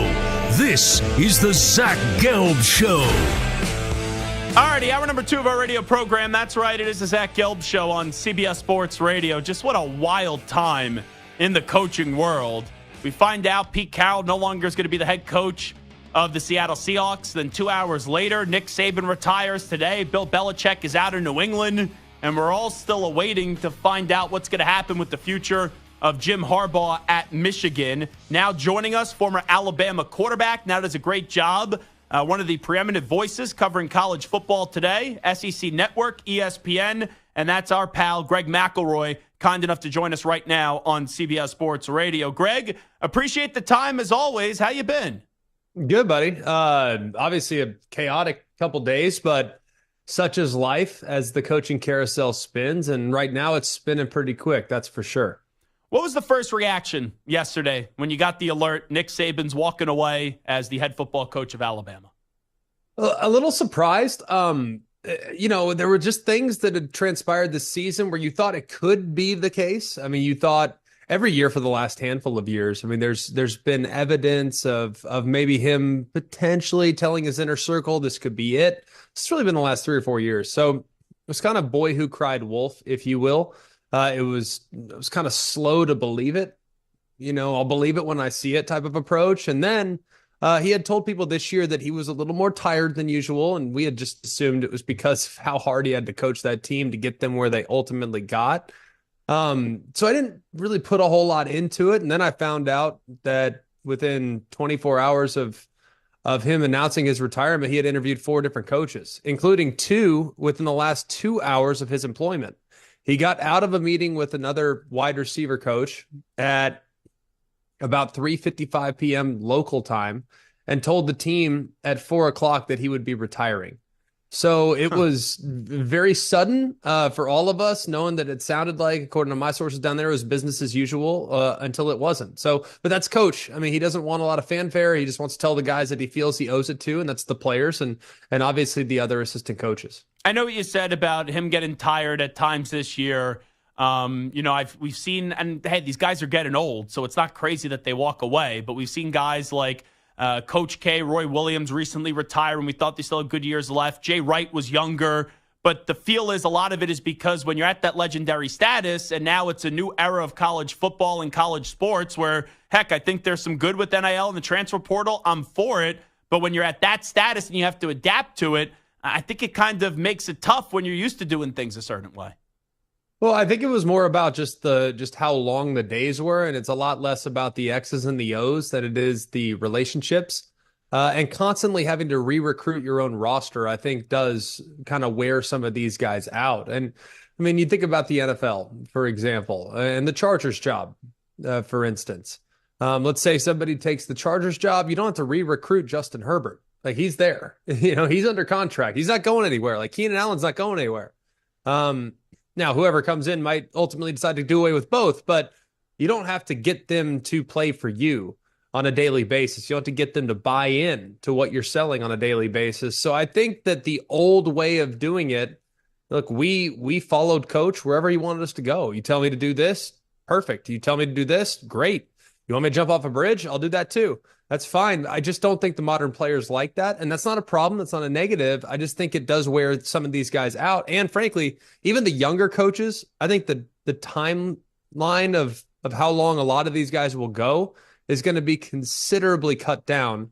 One, because of the money they're getting, and two, because of how hard the job is on the weekly basis. Talking to Greg McElroy right now. Were you surprised to find out today that Dan Lanning announced that he was staying at Oregon? Because last night, all the speculation, that was the first name I thought of, but all the speculation was he was going to be the Alabama head coach. Yeah, I mean, I thought some of the stuff last night was comical. Knowing a little bit more about what his contract looks like, and I've been told, not just by Bama, but by A&M and others that have done some due diligence on Dan Lanning, the buyout is prohibitive. Now, if you get a booster that just won't be denied and he wants to cut a massive check, fine. You're going to match wits with Phil Knight, and you're going to match wits with Nike, and you're going to have a very expensive tug of war. So, yeah, could something have happened with that? Sure, but I think now, and a lot of programs have kind of gotten to the point where if you start paying the coach too much, then you're taking away from the pool that you'll have as a resource from an NIL standpoint. So you're robbing Peter to pay Paul, which is great, but you still are going to need that money to at some point entice players down the road to potentially play for you. So I don't think Lanning was ever a realistic option, to be honest with you, because I do think his buyout was so extravagant that it just was never going to make sense for anybody. Now, I think the next coach should be Kalen DeBoer, after the Lanning news today, and I just heard everything you just said. How realistic do you think is Kalen DeBoer in Tuscaloosa? Well, I think they're, first of all, I know they're looking at a bunch of different candidates. So anyone that says the search has been narrowed down to one, I'm not sure that's necessarily the case. They're still in the due diligence process. And I don't think Greg Byrne, he might have been caught by surprise yesterday. I don't know. Maybe he was, maybe he wasn't, but there was absolutely a plan in place for when that day came. I mean, he was hired several years ago. And he's kind of played this song and dance for a number of years. Well, is this the year? If this is the year, here's our plan of action. And as soon as Coach Saban decided to shut it down and retire, we got to implement that plan of action. So I think it probably changed on the annual. I would think Kalen DeBoer would be a real candidate for sure. I mean, what he did at Washington, I think his offensive identity is comparable to what Alabama's used in success in the past. The big question would be fit and familiarity with the southeastern part of the United States, which he's not familiar with. He's spent time in the Pacific Northwest, was at Indiana for a bit, and then was at Fresno State for the most part. So it's not like he is real familiar with the nooks and crannies of the Southeast. But then again, in the NIL era, I mean, these places have a tendency to recruit themselves. And while you won't necessarily have the skins on the wall that Nick Saban was able to sell as far as first round picks and accolades and contracts signed in the NFL and the sheer value that he could provide to players from a resource standpoint, having the NFL experience that he has, it doesn't necessarily mean that you have to be a perfect and ideal candidate because you have a long track record of success in a particular part of the country. So it'll be fascinating to watch. I mean, I think Kalen DeBoer would be in the mix. I think anyone that runs that multiple style offense that is not that dissimilar from what Bama's used in the past with success, I think that can be assumed. If they go defense, you're going to have an NFL style defense. So someone that runs a lot of man, a lot of pattern match coverage, that's probably where you can probably start the search. Let's say I made Greg McElroy the AD at Alabama. Who are you hiring? Who would be number one on your list?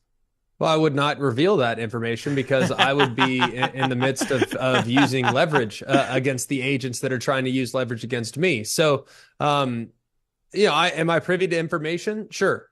So with respect to my sources and with respect to the people I've talked to that are directly involved and the people that are very knowledgeable about the undertakings, I'm going to resist the urge to answer that question, Zach. But I can tell you this, as someone, look, I'm a Bama guy. It's a remarkably desirable job.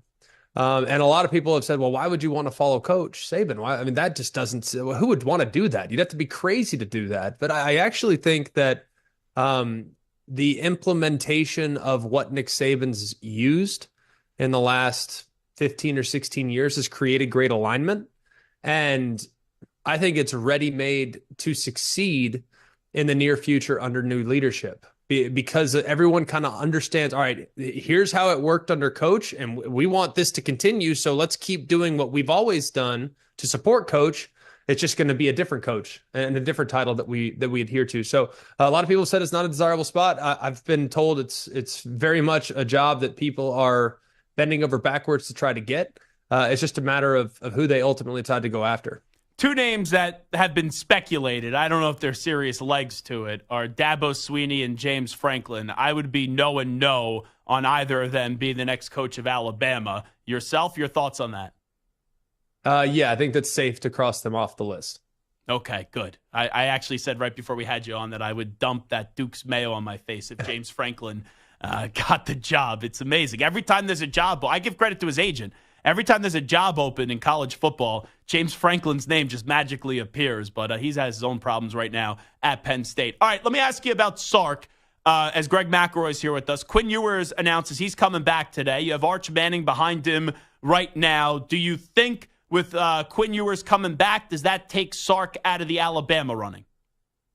I mean, possibly. I mean, he's a name that always is going to pop up until he cashes in big at Texas. I mean, until he has the prohibitive buyout that Dan Lanning has, I mean, people are going to call.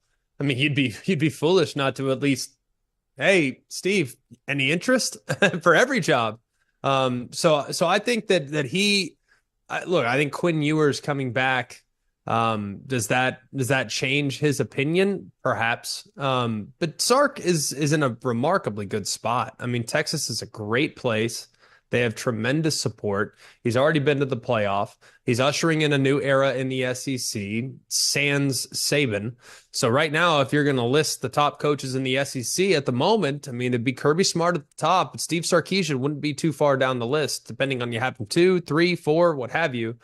He's in the top tier. So he'd be a highly desirable candidate, but at the same time, I mean, the feelings have to be mutual. So I could see Sark certainly engaging in conversation, but I think Texas would probably have a very difficult time letting him go. How much of a say, like Saban showed up today at 8 a.m. or something like that I saw. How much of a say will Saban have in this next head coach? 7:16 a.m. to be exact. The same time he showed up every day for the last 17 years. So hey, welcome to retirement, coach. Business as usual. I do think he wants to help in the transition, and whoever it ends up going to, I think he's going to be there as a resource. But at the same time, I mean, he's not going to try to dictate and delegate how that guy runs the organization. I just don't get the sense that that's the way he wants to do it, because he didn't want any help from any outsiders when he was putting his fingerprints on the program. So I think he would pay that forward. But I mean, he cares a lot about the place. He cares about the fact that, I mean, his daughter has a degree from there. He's been there 17 years. Him and Miss Terry have developed tremendous relationships in the community. So I do think he feels as if it's his duty to help. But I don't get the sense that he'll endorse a candidate or have an agenda as it relates to the hiring process. This is the creme de la creme job in college football, in my opinion.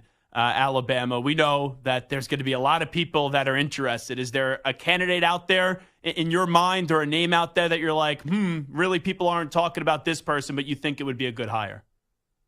Well, there's a handful, but it just depends on the fit, because there's a lot of great coaches. I mean, there's a lot of great coaches out there, and I don't think all would work at Alabama. Full disclosure. Same reason why not all work at Florida or Auburn or Georgia. There are just some places that are a little bit different. And frankly, I mean, there's not a lot that would work at Michigan and SC. I mean, that's a pretty finite list. So it would depend a little bit on the personality traits of the coach. Someone that's very comfortable in their own skin, someone that has very thick skin, I might add, because there will be negativity that comes with this hiring. You could go hire Bill Belichick and people are going to be mad. I mean, it's just the reality. People will feel as though it's a step down, fair or unfair. It's going to be a polarizing hire, regardless of who it ends up being. So whoever gets it's going to have to be, I think, thick-skinned, be capable of running their own program the way they see it to be needing to be run, but at the same time paying homage and respect to what's worked there for 17 years. Yeah. And that's a delicate balance, I think, because you don't want to completely go in and start flipping tables and say, we do things differently now. It's worked for a very long time with unprecedented consistency and success. So you want to use some of the things that have worked and apply some of your own identity to the program as well. But if I mean, it's all the usual suspects. I mean, Everyone that's ever listed for any opening, I would think would be a candidate here as well. But there are some, a la James Franklin, Dabo Swinney, that don't feel like an ideal fit, just given the personalities and what I think Bama probably needs to reach its peak under the next regime. Yeah, I think the fan reaction point that you just made is a great one. And that's why I go back to Kalen DeBoer. The guy has won at every level. I know he doesn't have SEC roots, but I think he also has thick enough skin, and his personality, he just doesn't seem like he's fazed by anything where he could take some of that initial criticism at first. It's coming, whether you like it or not, because he's not Nick Saban. And you could talk to people in the building right now, and they're going to say, it doesn't matter who it is. The guy could be the next Vince Lombardi, but he's not going to do it the way it's been done all the time. So it's probably going to be a little different for folks. The press conferences will be different. The messaging will be different. Maybe the offensive identity will be different. Maybe the defensive identity will be different. I mean, all those things will probably make people a little uncomfortable. Just because it's like, well, it's worked this way for a long time. Why would we change? But there's not another, plug and play Nick Saban out there outside of Kirby Smart, who's probably the closest one. But I can't imagine he'd be willing to leave his alma mater in favor of a new challenge. I mean, he's already got it rolling there at Georgia. Is among the highest paid coaches in the sport, so he's not leaving. So I think it really comes down to whether or not the coach will be able to handle some of the initial criticism. And in the event in which the team loses 2 games in the season, that's going to be really tough for a lot of people to swallow. That's going to be a hard thing. The expectation is perfection. And Coach Saban led us to having that expectation for his program. It's unreachable, and it's improbable annually. But the good news is the 12-team playoff does come into the forefront next year. So Bama, with the roster that they currently have assembled, I'm not saying they're shoo-in. No one's a shoo-in, but the access to the playoff next year will be as accessible as it's ever been. So the margin for error in the regular season is not as thin as it once was either. Could you see maybe this decision by Saban to retire maybe change what Harbaugh is assumed to probably be happening, where he's going to go to the NFL, just in terms of he could really be the next face of college football? Because still in college, the faces are the coaches more so than the players. I can't imagine Jim Harbaugh worries about outside perception. I mean, having been around him for a long time and known him, gosh, 13, 14, 15 years by now, he's just not the type that cares about being the alpha dog. As far as how he's perceived, he wants to be the alpha dog on a daily basis. Sure, he's a crazy competitor and wants to win in everything he does. But I do think there's some closure that happened on Monday night. And I think that there's a real possibility that when we fast forward, 3-4 weeks, the challenge that he might ultimately have in the NFL, one that escaped him 5 yards away from a Super Bowl, that I think might be what's driving him. I think he cares a lot more about winning a Super Bowl than being the face of college football, because the face gets you nothing. But winning a Super Bowl, that would put him in a hierarchy of coaches alongside Pete Carroll, who recently shut it down. I mean, there's not a lot of guys that have won a national championship and a Super Bowl, only one. So I think that pursuit probably moves him a little bit more than having people looking up at him as, the most established head coach in the sport. I know Lane Kiffin was at Alabama, Greg McElroy as the offensive coordinator. A lot of fans have been throwing that name out there. Do you see that as a fit, or do you think, okay, Greg McElroy, that Lane Kiffin's going to be staying at Ole Miss? No, I think he'd be a good fit, but I don't see him as a realistic option at this point. It was kind of an unceremonious end to his tenure in Tuscaloosa as the offensive coordinator. He actually coached his final game in the semifinal game, a game that they were victorious, and he took the FAU job prior to the national championship and didn't call plays in the 2016 championship game. They lost that game. Steve Sarkisian actually called the plays. So I think just the way things ended for Lane Kiffin in Tuscaloosa would probably eliminate him from consideration at this point. And then the last thing I'll ask you, just, 20, 30 years from now, you're talking about Nick Saban, your experience with him. Just what do you want people to know about your time with the ball coach? I mean, there's just so many things. And, he gets really misportrayed, probably his own doing, but it's good cinema. I mean, you look at him on the sideline, he's losing his mind, throwing headsets. I mean, that's, we like that. Even when they're up 30 in a national championship game. That's my favorite part about Saban. Well, it's highly entertaining, but I want people to know that there was a much softer side to him, and a guy that always seemed to find a way to kind of bring you back to level ground. So for instance, I mean, there are ebbs and flows in every career, right? I mean, there's great games, there's terrible games. And his goal as a coach and making sure that, hey, you're never too high with the highs, never too low with the lows. So when you have a tough day, he's going to build you up and give you confidence. When you have a good day, he's going to bring you back down to earth a little bit. And he's going to nitpick the mistakes that you made, albeit maybe a few, but he's going to nitpick on those and bring you back down to earth so that you have a steady and consistent approach towards the chase of excellence. And that's how he lives. I mean, never too high with the highs, never too low with the lows. You can even see it in his press conferences. After the team wins but plays poorly, he's talking about how great they did. But they can go out there and win by 40. He's talking about how many mistakes they made. That's just the way he is. And that's why his team's been so crazy consistent, Zach. I mean, 16 straight years, 10-plus win seasons. It's unheard of. In today's day and age, in a conference as deep and as challenging as the SEC, to win that many games on a consistent basis is absurd. So I hope people realize that there's a lot more to the man that's roaming the sideline, throwing his headphones. I mean, he's the best coach, I think, of all time at the college level. And you can make a strong case that he's the best coach all time anywhere. And I'm really privileged and grateful to have had 4 years with him. It was an invaluable part of my life and really formative years that have kind of changed my outlook on the world and have allowed me to become more successful professionally as a father, as all these other things. So outside of my dad, he's the biggest influence in my life. And I'm very, very grateful to have spent time with him the way I did. He's one of the preeminent voices in college football right now, the former Alabama quarterback. Now does a great job, ESPN, SEC Network. He is Greg McElroy. Greg, appreciate the time all throughout the season. Thanks so much. Thanks, Zach. We'll see you, buddy. You got it. There he is, Greg McElroy, joining us on the show. I have a lot of reactions to what Greg said when you could try to trim down the candidate pool and some of the names that we discussed, some of the names that maybe there's interest, not interest. We'll get to all that on the other side when we return in 5 minutes. You're in a 5-minute break.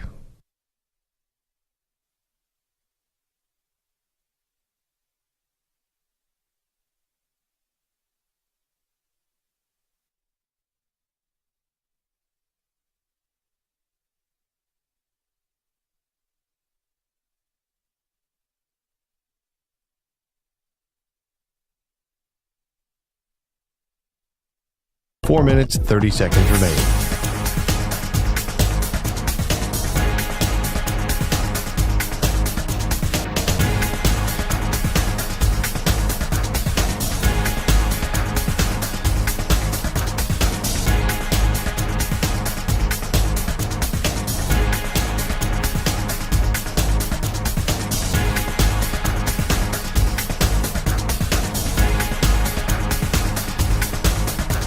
Four minutes remaining.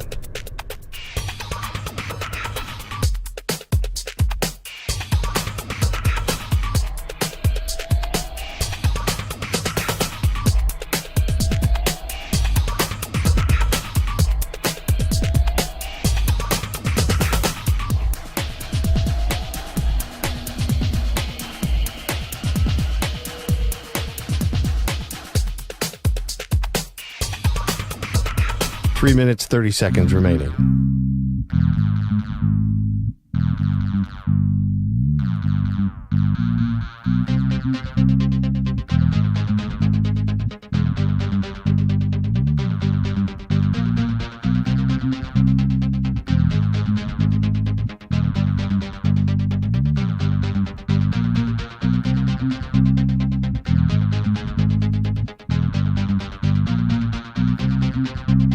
Three minutes remaining.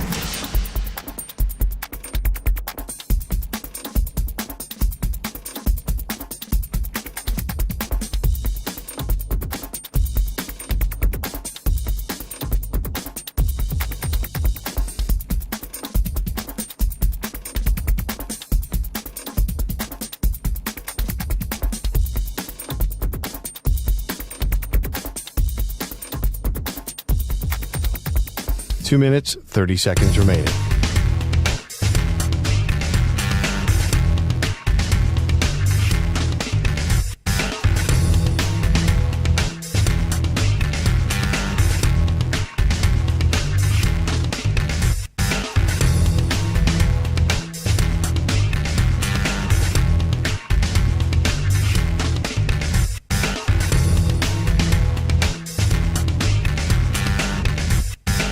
Two minutes remaining.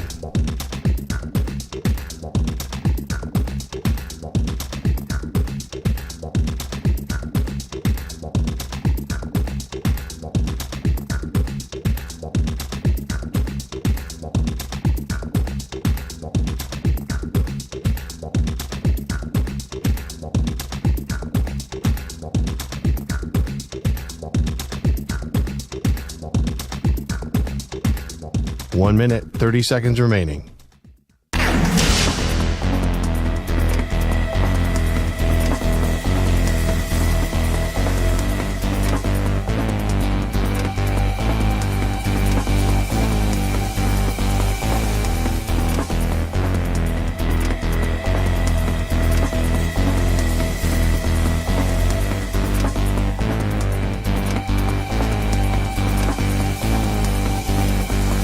One minute remaining.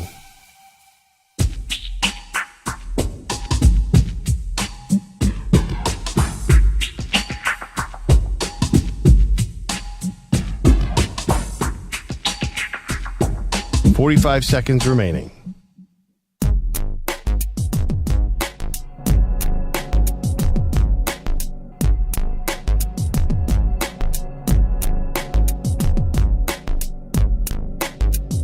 Thirty seconds remaining.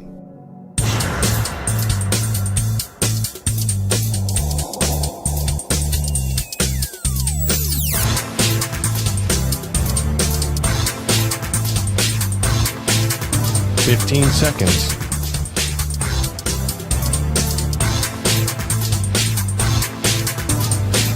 Break ends in 5 seconds.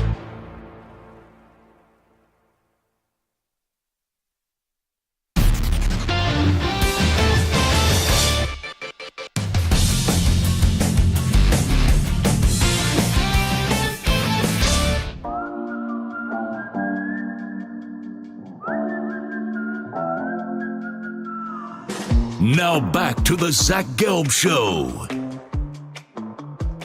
All righty, this is Zach Gelb Show on CBS Sports Radio. This portion of the show is brought to you by Wesley Financial. Stuck in a timeshare and want out? Contact Wesley Financial Group now and get a free timeshare exit information kit at wesleyfinancialgroup.com. So when I listened back to Greg McElroy, like the obvious two names you could cross off the list, which were never really obvious candidates from the start, are Dabo Swinney and James Franklin.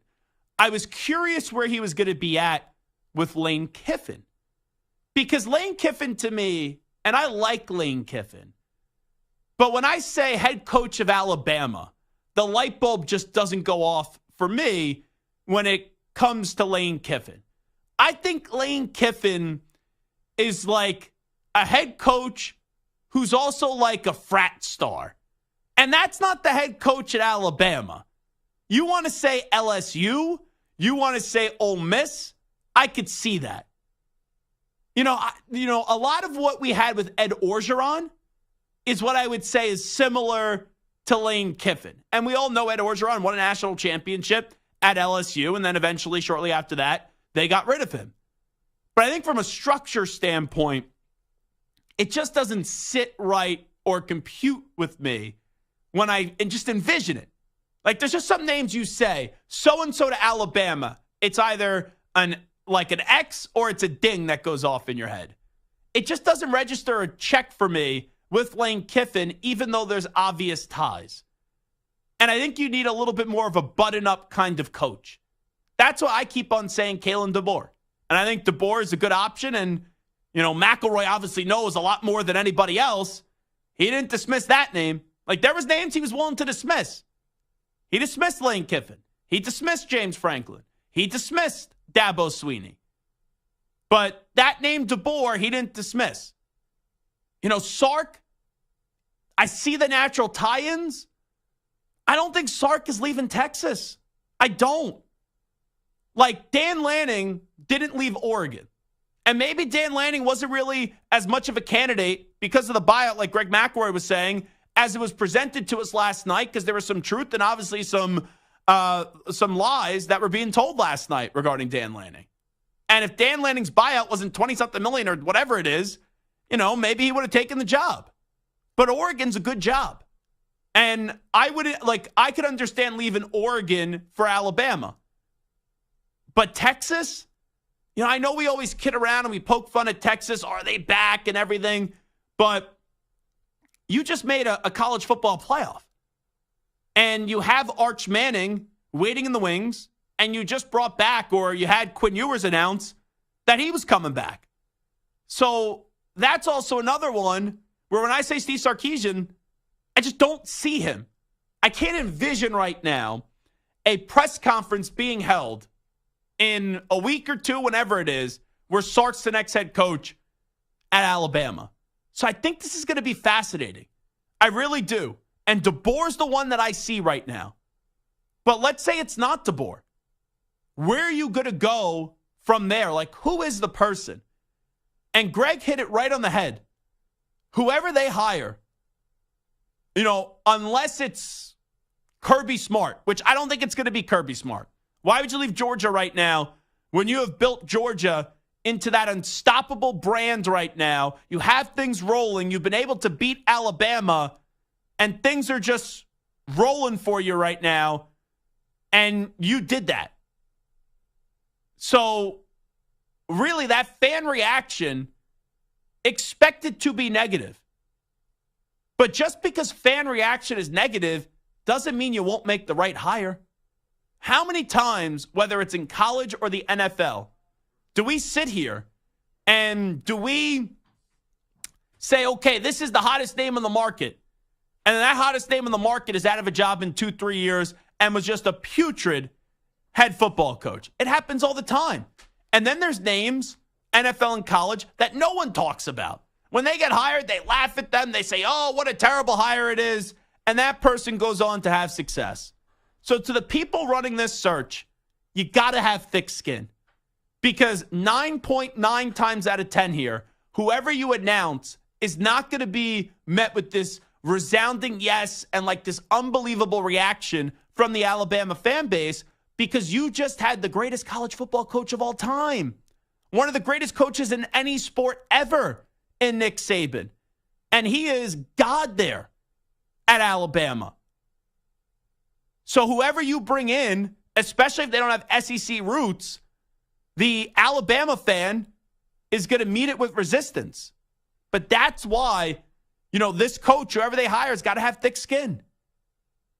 And just because, like fans in the past, they like Sark and they like Lane Kiffin, doesn't mean that that's the right hire. And we know today it's not going to be Dan Lanning. We know for sure it won't be James Franklin or Dabo Sweeney. That's for sure. But there's going to be a lot of interest in this job. I know sometimes people say you don't want to be the guy who replaces the guy. You want to be the guy who replaces the guy who replaces the guy. I don't always believe that. I know it's tough. I'm not saying it's easy. But when you have a prime real estate like Alabama, I'm not saying you're going to go win 6 championships. I'm not saying this next coach is going to be a 6-time national champion at Alabama. But you could continue to win, and you could continue to move this trade in the right direction. But regardless of who the coach is, I'll tell you this, you better make the college football playoff in year 1. If it was at 4 teams, I could understand you missing it. But if you go from having Nick Saban, who in one of the worst rosters he's ever had, who just made the college football playoff in a 4-team format, and you can't make it in a 12? Oh, boy. You want to talk about a rough year 1, and you think those fans will be out to get you when they start. Imagine when you don't make the college football playoff in a top 12 format. And that's why the name I keep on going back to, once Lanning's off the market, and I said it right in the moment yesterday, Lanning or DeBoer. And now Lanning, whether they didn't want him or he didn't want them, however it went down, now I go to Kalen DeBoer. And I know, no SEC roots. I get it, right? But the guy has won every level of football that he's played. He's going to have to adjust. He's going to have to adapt. But NIL, transfer portal, he aces that stuff. And you give him the resources of Alabama, watch out. And he can take the onslaught that's going to be thrown at him right away when people are going to be saying, this is a dumb hire. Oh, what are they doing, Alabama? Bunch of morons, blah, blah, blah. He can handle all that. We've had Kalen DeBoer on this show numerous times. They win. He doesn't get too high. He hasn't had many losses, so I can't even say he gets too low. But that dude, he's just steady. He's a football lifer. He wins in everything he does. He's a really good coach. That's the guy. And maybe there's a guy that we're not talking about. Maybe it's someone in the NFL. Maybe it's someone that wants to get back into coaching. Maybe it's, a guy like Mike Norvell that has been talked about a little bit. Like, there's going to be a lot of people out there because there's not many jobs that you say no to when Alabama comes calling. Like where you say, okay, I'm not going to leave my current job to go to Alabama. Not a lot of jobs. There's a few brands. There's a few that you could consider. But you get a call from Alabama, bare minimum, you're listening. Maybe outside of Kirby Smart. Maybe that's like the only one where he may not listen. But even Kirby may listen a little bit, even though in all likelihood the answer would be no. What do you got, Samter? I get that Dabo has been slow in the uptick for NILs and transfer portal, so I understand that. He's only had one transfer portal guy. Right, I get it. And I'm sure that any team that's going to hire him away from Clemson is going to say, hey, if you want to come here, you're going to have to accept this and adapt and adjust. Mm-hmm. There are 3 coaches in college football right now who have national championships. Kirby Smart, Jim Harbaugh, and he might be gone, and Mac freaking Brown, who won in 2005. Okay. Right? Oh, hold on. You don't have to say Mac Brown's he's a very nice older man. Why do we have to go after Mac Brown like that? Well, no, because he won his title 20 years ago. Wait, say your names again? So, Harbaugh. Yes. Kirby, Mac Brown, and Dabo. Yep. Okay. As Sam just having a little cough. Winning a national title in college football is not easy. Dabo has 2 of them. Mm-hmm. I know he has to adjust. Sure. But he's still Dabo. Okay. And let me ask you this. Do you think Bill Belichick's an attractive coach right now? Do you think Bill Belichick is someone that you're all enamored about, Michael Samter? Well, we're talking about him going to the Chargers or the Falcons or the Commanders. No, I'm asking you personally. No. I mean, he's still Bill Belichick. No, so yeah, of hold course. on. But I got some text from you today where you were crapping on Bill Belichick. Well, listen, I do think that Bill Belichick, we have to look back at his career and wonder whether or not he's as great as we really think he is. But he is. I mean, listen, he is an all-time great, but his status as the all-time great is in question. He struggled in Cleveland. He won a playoff game in Cleveland against Bill Parcells. He won a playoff game in Cleveland. Sure. Against fine. Bill Parcells. But overall, Bill Parcells is a pretty damn good coach. Right, but overall, he was not a success in Cleveland, hence why he had a short stay there and was fired. Well, they moved the team and then they fired him. Right, so they fired him. Okay. Okay. And his continue. And his overall record in Cleveland We're going to do this now. Continue. Go ahead. His Make the overall case. record Be in wrong. Cleveland wasn't great. He got fired. He wasn't great. He wasn't a success in Cleveland. Okay. He was 5-11 his first year in New England, 1-2 until Tom Brady took over, and then Tom Brady took over, and miraculously things changed. Wait, but hold on. Who kept Tom Brady on the roster? Who drafted We're Tom talking- Brady we're not when he was a talking about the six-round drafting. pick? I'm not Stop. talking about drafting. I'm No, talking about as a hold head on. If we're going to have this argument, you speak, then I speak. That's the way that it goes here. And then, also, Drew Bledsoe was the highest paid quarterback in the history of the league at the time. He gets hurt, comes back, ready to be healthy. They say no. And then Brady gets hurt in the AFC Championship game. Bledsoe throws a touchdown to help them win. And Belichick still said, we're going to go with Tom Brady. That wouldn't happen now with social media. Sure. So give credit to Belichick. I Who had the certainly game give- plan in Super Bowl 36? I give credit to Belichick for making a difficult decision to keep Tom Brady as the starter. When he was a no-name. Which is exactly why Tom Brady is so much more than 60-40 the reason why Belichick won. He failed it in Cleveland. He was failing in New England before Tom Brady took over. Tom Brady has left. 1 year. Tom Brady has left, and he failed miserably for multiple years after Brady left. Do you think Mac Jones is a good Brady, quarterback? Immediately in his first year without Belichick, won another title. Do you think he is Mac an Jones is a all-time good great. quarterback? Do you think Mac Jones is a good quarterback? Yes or no? I think he has the potential. Yeah, he was a first-round pick, and he was a champion. Do you think at right Alabama. now he's a good quarterback, Mac Jones? Not right now, no. Okay. But part of that is because of Bill Belichick. You're not wrong. But Mac Jones, who everyone likes to say is this terrible quarterback and this putrid quarterback and is this crying dope, which a lot of people say on social media, Bill Belichick with no talent got him to being 10 wins and make the playoffs in his first year. Here's the thing with Belichick. He was a bad GM recently. The guy's still a good coach. The guy is still a great coach. Sure. But that roster is the I'm second not- worst roster in the league, maybe the worst roster in the league. They only got blown out. They haven't got blown out since week 5. Okay, and just for the record, I still think Bill Belichick is a top 4 or 5 coach in the history of the game. Right? You look at Bill Walsh, you look at Parcells, you look at Lombardi, you look at Shula, you look at Chuck Noll. These are the greatest with Belichick along the way as well. But he was unquestionably the GOAT 5 years ago. Yeah, and he all was coaches need the great GOAT. players. Now, the question is he one of the GOATs or is he still the GOAT? So And I who's think your that- greatest coach of all time if it's not Belichick? I'm not saying that I don't think that Belichick is not the GOAT anymore. I just think that the question is now open for conversation. I don't remember enough of Bill Walsh to be able to say yes or no. I don't. Don Shula I saw towards the end with Miami, but I don't know his, Baltimore. Well, that's fine. Colts If days. you want to say, So and same thing, Vince Lombardi, Chuck Noll. So I can't make an educated conversation about that, but I think that the conversation is back open again. Okay, Right? The that's Nick fine. Saban GOAT in college is still there. Okay. The Bill Belichick, the GOAT in the NFL, I think is reopened, and a case That's can fine. be made for 4 or 5 other coaches. And that's all I'm saying. Okay. Is that Belichick's legacy took a hit. He went from being the greatest of all time to now being back into the conversation with 4 or 5 other guys as in about one 10 of the years, greatest. when you move on from this recency bias, no one's going to remember the final 2 years in New England. But to end your point, and I know we got to get to Ack, you bring up Dabo Swinney. Well, Belichick wasn't willing to adapt, and now you're saying his legacy's taken a hit.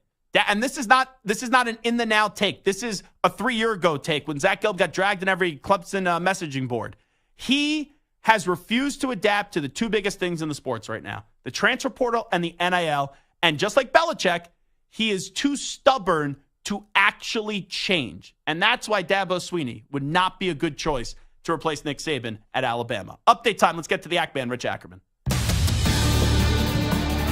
CBS Sports Radio. Sports Flash. Well, in the last 2 days, we've seen the end for the NFL's 2 longest tenured coaches. First, it was Pete Carroll in Seattle, and now, as expected, Bill Belichick in New England. He actually succeeded Carroll as coach of the Patriots, and now 24 years later, the 2 sides are parting ways after an unprecedented run that included 9 Super Bowl appearances and 6 victories in the big game. But winning will always do it to you, and after back-to-back losing seasons, owner Robert Kraft said it was time for a change. We know how important it is to the psyche of the community, and what's gone on here the last 3-4 years isn't what we want. So we have a responsibility to do what we can to fix it to the best of our ability. Belichick apparently still wants to coach again, but that's not the case for Nick Saban, who retired yesterday, and Alabama looking for his successor, but it won't be Dan Lanning, the Oregon coach, saying he's not going anywhere. Quinn Ewers staying for his senior year at Texas, while Marvin Harrison Jr. is among those entering the NFL draft. NBA action today, final seconds of the fourth quarter. The Cavaliers lead the Nets 111-102. I'm Rich Ackerman. Jim Rome here. Coming up Friday in the Jungle, Packers defensive tackle Kenny Clark, Tom Curran on Belichick, and Alvin's week that was. Friday, 12 noon Eastern, 9 Pacific. CBS Sports Radio.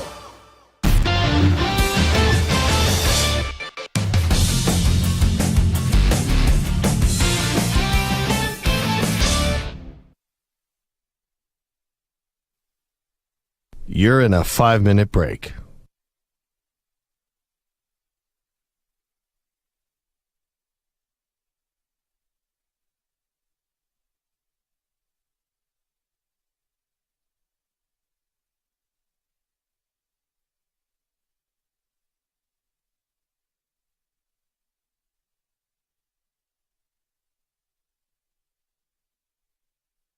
Four minutes, 30 seconds remaining.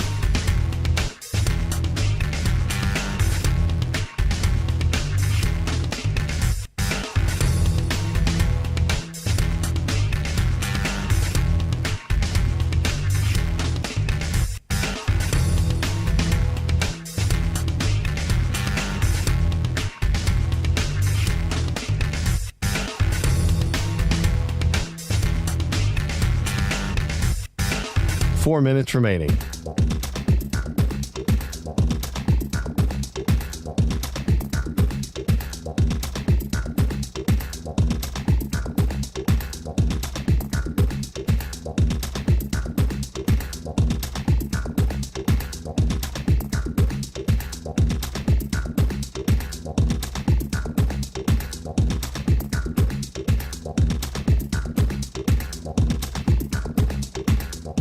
Three minutes, 30 seconds remaining.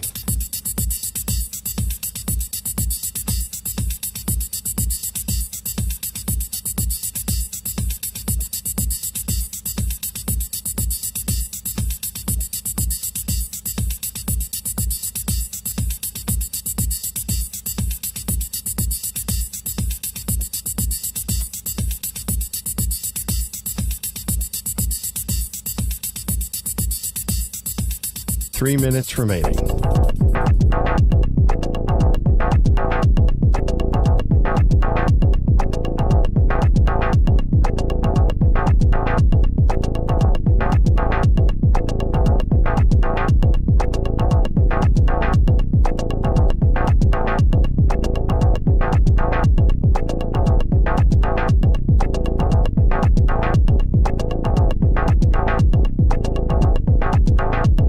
Two minutes, 30 seconds remaining.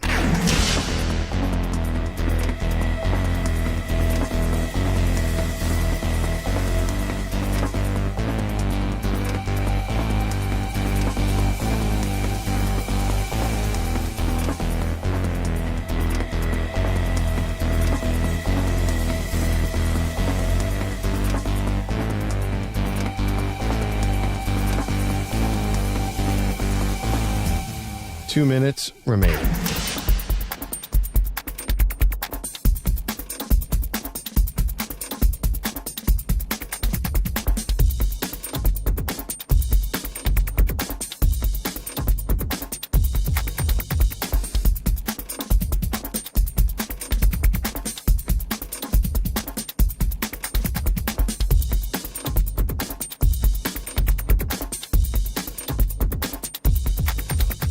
One minute, 30 seconds remaining.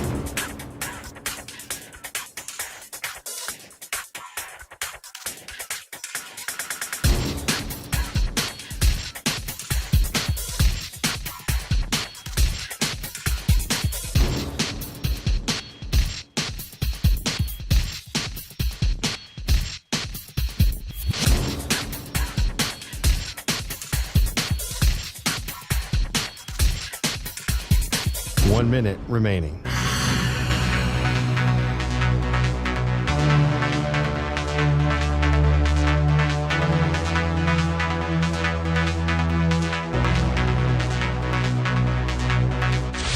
Five seconds remaining.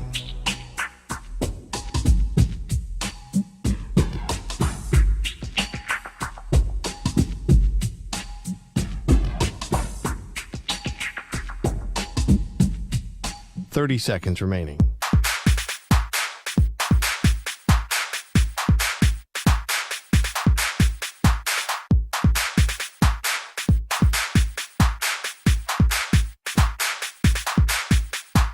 Seconds.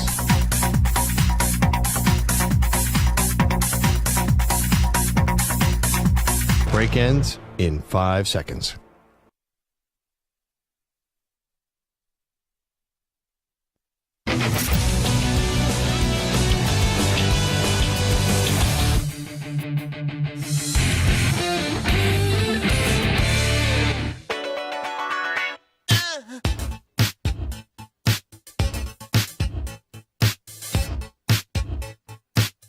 Now back to the Zach Gelb Show.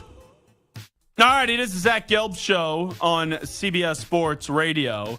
We'll continue the Bill Belichick conversation. I'll also jump into Pete Carroll in just a second. We did do 2 hours yesterday on Pete Carroll, but I think it's pretty clear what his NFL future will be. But first, let's go out to the phones, 855-212-4CBS, 855-212-4227. Let's go to Wayne in New Mexico. Next up on the Zach Gelb Show on CBS Sports Radio. Wayne, what's happening? Hey, thanks for taking my call, guys. It's good to hear from you guys. I wanted to chime in. I'm curious if you think Belichick would actually take a part-time or an assistant job, not a full head coaching job, as maybe the defensive coordinator at Dallas. Because I know, obviously, DC is going to be going to, or Dan Quinn's going to be going, probably most likely going to Seattle. I know they talk about the guy from the Giants. Wink Martindale? Yeah, Wink Martindale going to Dallas. As far as the news, they're already talking about interviewing him and stuff, too. So I know that they're thinking about him. But do you think Belichick would actually take a back seat and be a defense? Because he's still really good. Are you a Cowboys fan, just wondering? Yeah, a little biased. Okay. There's a little bias in that question for sure. Let me ask it to you this way. Would you rather have Bill Belichick as your head coach or Mike McCarthy? Honestly, I like Mike McCarthy. I think he's. So do I. I think he's a better offensive coordinator. I don't think Mike McCarthy's Bill Belichick's a good offensive coordinator. I think. Oh yeah, he's a defensive-minded coach. He agreed, and he did really good when he has a good offensive coordinator helping him. And I would love to see him. So I think honestly, if he does take over a head coaching job, he needs to get a good offensive coordinator and him kind of mostly take control of the defense. That's why I was kind of bringing up that question. Yeah. Do you possibly see him going somewhere where he could be really successful with a good defense and taking a back seat and being a defensive coordinator? I think he's too much of an alpha where he would not be an assistant coach. But yeah, the latter part of that, Wayne, I appreciate the phone call. If you want to tell me maybe Belichick goes into an advisory role, okay. Like he maybe wants to take over a front office and be an advisory role. I still think you're like 4 or 5 years away from that.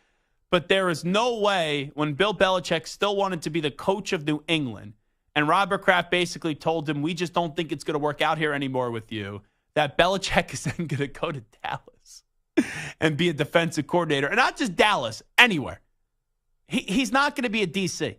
When you are, like Samter is now saying, all right, there's a conversation about his legacy. Like maybe he's not the greatest head coach of all time, but he's still in that conversation, even if he's not as one of the greatest coaches of all time. When you're in that level, you don't go be a DC. Like, you know who may needs to be an OC or a coordinator again before he becomes a head coach? John Gruden. All righty? And like you saw that report in New Orleans that maybe he's going to be on the new staff for Dennis Allen. I know it's a little bit more complicated because there is a pending lawsuit with the league. But like John Gruden won a Super Bowl, but just because you win a Super Bowl doesn't mean you're a great coach. You know, I think Gruden is overrated. Like Belichick has been to 9 Super Bowls as a head coach and has won 6 championships and also had 2 Super Bowl wins as a defensive coordinator. So I think I'm just going down a limb here. And that's a Cowboy fan that I just love. I do. And this is what I talk about Cowboys fans. Like they live in their whole different world. There's no way Bill Belichick is going to be the defensive coordinator of the Cowboys next year. The only way he's going to be DC of the Cowboys is if he's also the head coach. I don't think he's going to work under the bosom of one Mike McCarthy. All right? I just don't think that's going to happen. Did you have to say bosom? Yeah, it's just some guys. Well, I also I think it would be tough to fit both guys in the same room, if you know what I'm saying. With Bill Belichick and Mike McCarthy. Well, and then just imagine the egos of McCarthy, Belichick, and Jerry Jones walking around. And then you add Stephen Jones to that, too. But you know what? Way. McCarthy doesn't have an ego. I don't think McCarthy has an ego whatsoever in Dallas. Because he's even said the old Mike McCarthy would have got insecure about Dan Quinn being there with all the speculation that Dan Quinn would one day replace him. And he wanted to make what's in the best interest of the football team. And it would be like, who doesn't belong? And I like McCarthy.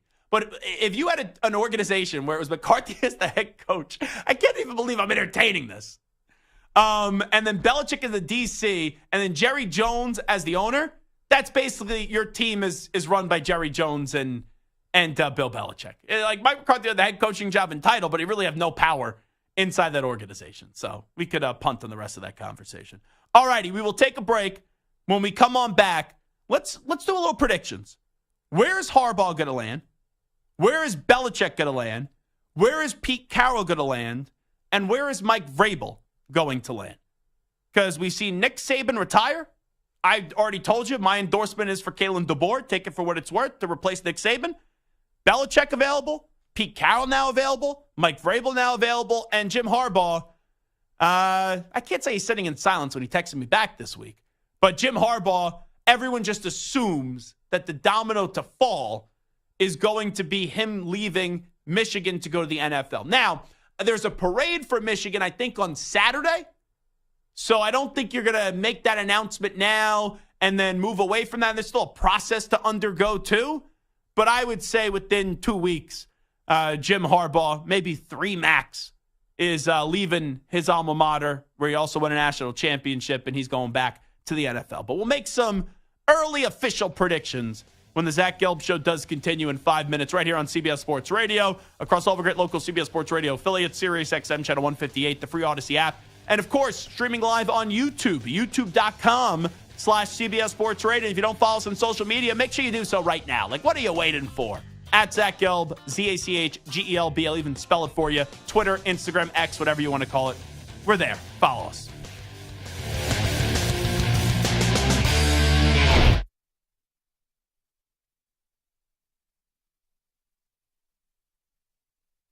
You're in a 5-minute break.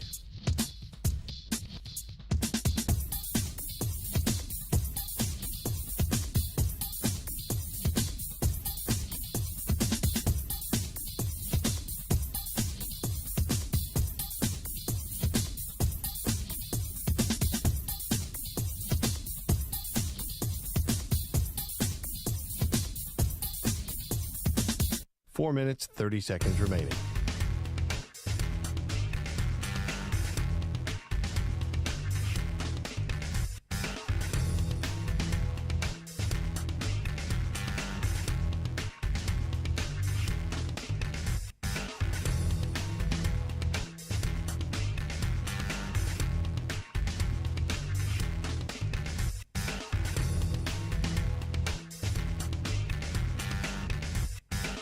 Four minutes remaining.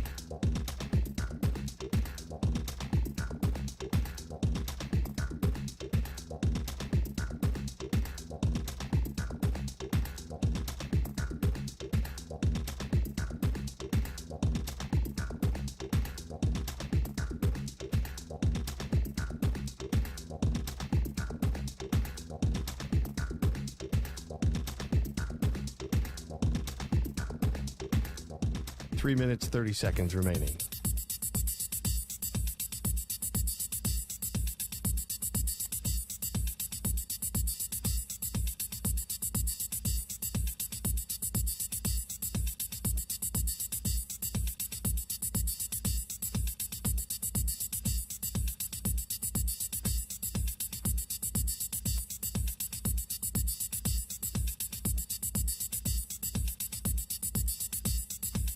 Three minutes remaining.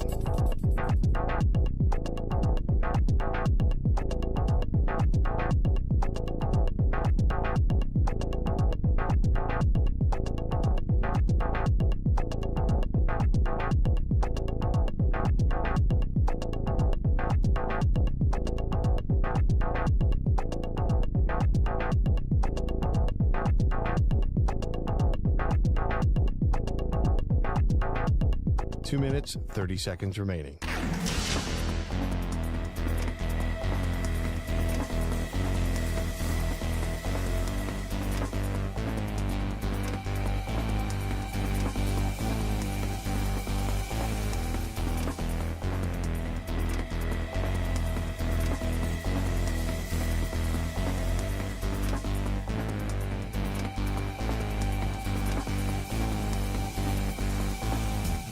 Two minutes remaining.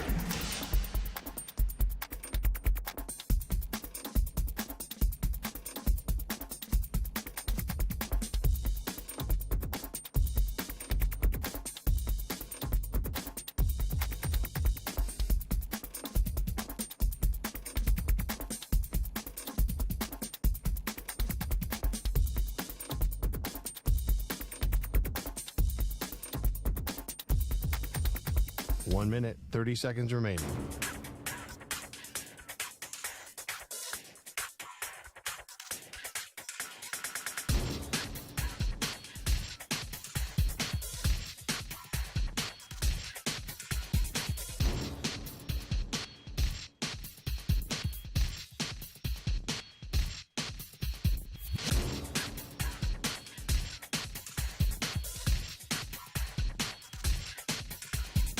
One minute remaining.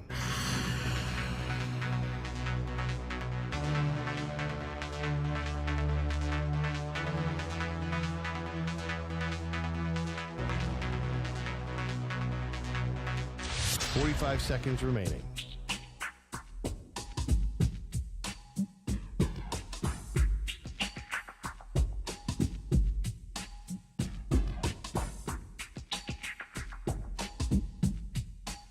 Seconds remaining.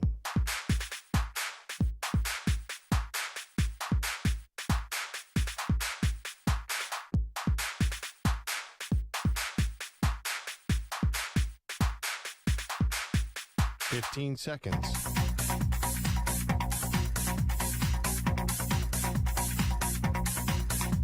Break ends in 5 seconds.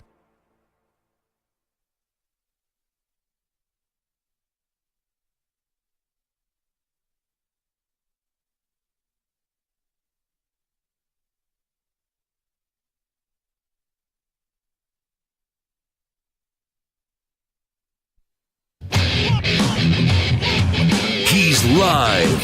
He's nationwide on CBS Sports Radio. This is the Zach Gelb Show.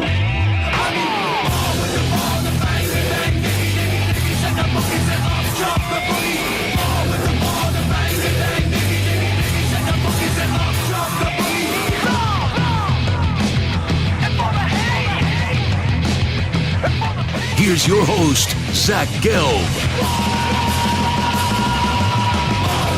Alrighty, rocking and rolling. Hour number 3 of our radio program. That's right, it is the Zach Gelb Show, but where else? CBS Sports Radio. So what's the next big news item to fall? You know, it's kind of crazy. Like, Quinn Ewers announcing he's coming back to Texas doesn't even really do much. Like Dan Lanning, who I love, saying that he's not going to Alabama and he's staying at Oregon. Like, that's not even a top 3 news story from what we've had this week. With Pete Carroll basically being fired as the head coach of the Seahawks, Nick Saban walking away from Alabama and retiring, and then you get Bill Belichick today basically getting canned as the head coach of the New England Patriots. So, wow, wow, wow. You know, Santer, you've done this for a long time.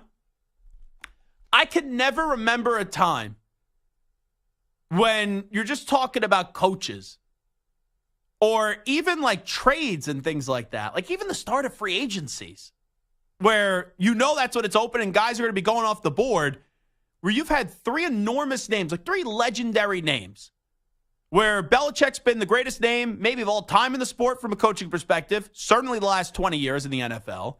Saban is the greatest college coach of all time, 7 national championships, 6 at Alabama.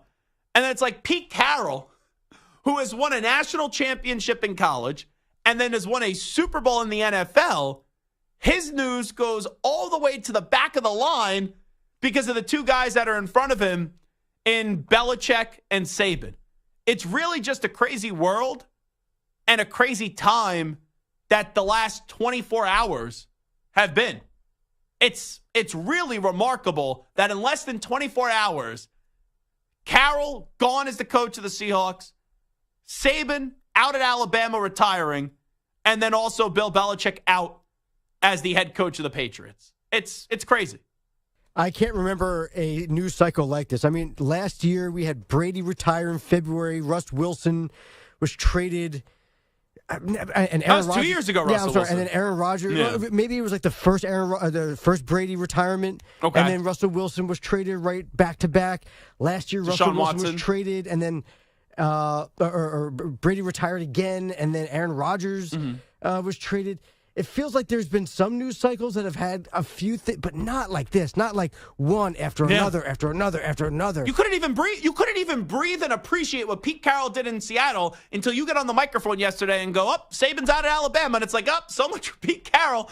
And then you had Saban rip the mic from Pete Carroll. And then today, Robert Kraft ripped the mic from Saban. Here's a question. Do you think that the Patriots were going to make the announcement yesterday, and then out of respect for Saban, that just came down sooner, so they were like, all right, let's hold off? No, I think that there was a lot of delicate conversations that were happening because you have someone in Belichick who's so steadfast in one way, and then you have Robert Kraft, who kind of gets forgotten, is also a legend here, right? It's always Belichick and Brady. Robert Kraft is also one of the greatest owners we've ever seen in the NFL. The guy goes from being a fan, used to having tickets for the Patriots, and taking them over. They were a horrible franchise and winning 6 Super Bowls in them and making them not only one of the biggest brands in the NFL, but one of the biggest and most lucrative brands in sports. And I do believe that there were conversations. And remember, these guys have had a relationship for more than just 24 years. I was told this 7-8 years ago that as long as Robert Kraft was the point guy in New England, Bill Belichick would be the head coach. And then when Jonathan took over, that's when, and Jonathan really became the face too. That's when Jonathan, not that they had a bad relationship or anything, that's when Bill would think that he could go because of the loyalty they have for one another. They knew each other before Belichick became the head coach, and he tried to get him to be the head coach, right? When he's the Jets, and then the whole fax situation with Parcells and all that. And that's why Parcells and Bill didn't talk for all those years. So I think it was just the mutual respect between the two. I don't know how amicable it was because Bill still wanted to coach. Kraft didn't think it could work. I think they tried to talk it through for the respect that they had for each other the last 2 days. And ultimately, Robert had to drop the hammer here. Hey, it's just not going to work. This idea that Bill was open to giving up player personnel, duties, whoever you bring in, whether Bill knows him or not, he's not going to respect him. And the moment that guy doesn't give Bill what he wants, Bill's going to tune that guy out, and it would have been just a disaster situation this upcoming year.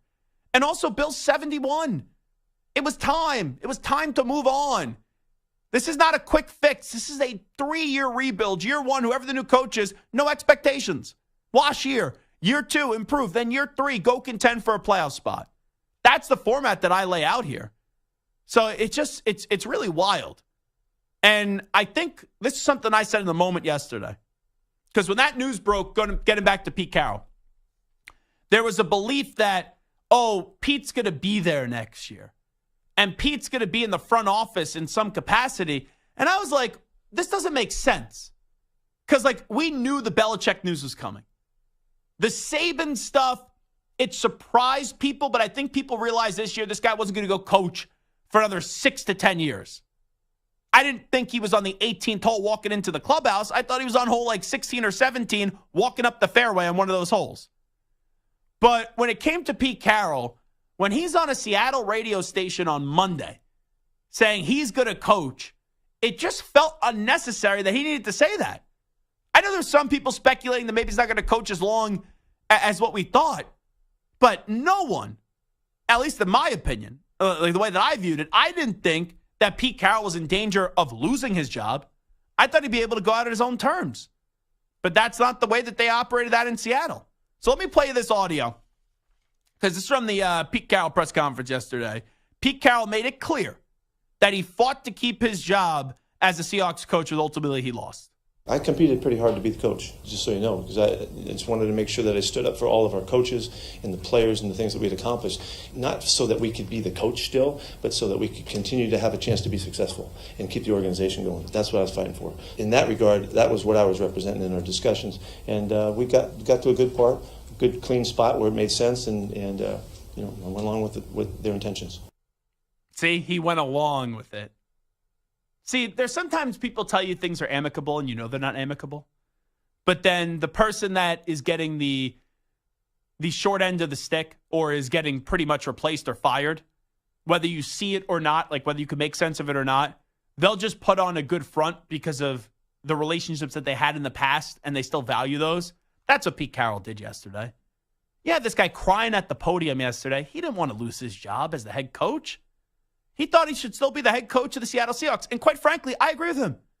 I don't think Seattle should have moved on from him. And you're going to bring in Dan Quinn, who's deserving of a second opportunity, is a fine head coach, was a good head coach in Atlanta, but you don't have to make this move. I thought he deserved another year to figure this out because last year, no one thought they would have been as good as they were. And this year, they regressed. But he should have got one more year where it was 1 year overachieved, another year underachieved. If he underachieved again, okay. You're out. We told you. You had to get the job done this year. You didn't do that. Then you're gone. But I am wondering, will Pete coach somewhere next year? I think he wants to. And he's 72. Maybe he recharges the batteries and then hits the ground running a year from now. But I don't really expect him to be all that active in the Seahawks organization moving forward. At least just by the tone of that press conference. Hey, Stu, let me ask you this. Because for the last month and a half, we've been pretty much in lockstep here, where we've both said when it comes to the Raiders job, the only person you would hire, which would mean Antonio Pierce wouldn't get the job, is Jim Harbaugh. And we've both been in agreement with that. Would you be interested in Pete Carroll as the next coach of the Raiders? I would. I would still put him probably behind Pierce and Harbaugh only because of the age. Mm-hmm. I think it'd kind of be more of a short-term move, and they probably need something that's a little long-term, I would say. But it's definitely intriguing. I definitely think he's still a top 5, 6, 7 coach in the league. So from that point of view, why not? And then you also wonder, too, can Carroll and Belichick becoming available maybe change the path for Harbaugh? Because I think Harbaugh wants to go back to the NFL. He just won in college. I know what the NCAA president said today, how he doesn't view this Michigan championship as tainted. They did it right the right way and all that stuff. And we saw that with the results after the scandal where they beat Penn State, they beat Ohio State, sandwich Maryland in between if you want. Iowa won the Big Ten championship game, and then Alabama, and then Washington. But that doesn't mean that there's not going to still be infractions. Like there's going to be an extra game or two suspension just on the whole hamburger and COVID infractions. There's going to be an extra game or two suspension. Right? They self-imposed 3. They were debating 3 or 4. They couldn't settle, so he's going to get at least 2 games or a game or 2 suspension. And then who knows what's going to happen with the sign-stealing scandal, even though I think the sign-stealing scandal was grossly overblown. But you know that Harbaugh, just the last 2 years, even before the national championship, he did a 12-hour interview with the Vikings. You may interview for a job that you're not going to take, but you're not sitting in that interview for 12 hours if you didn't want it. And last year, the Broncos wouldn't hire him, whatever the reasons were, the Panthers wouldn't hire him.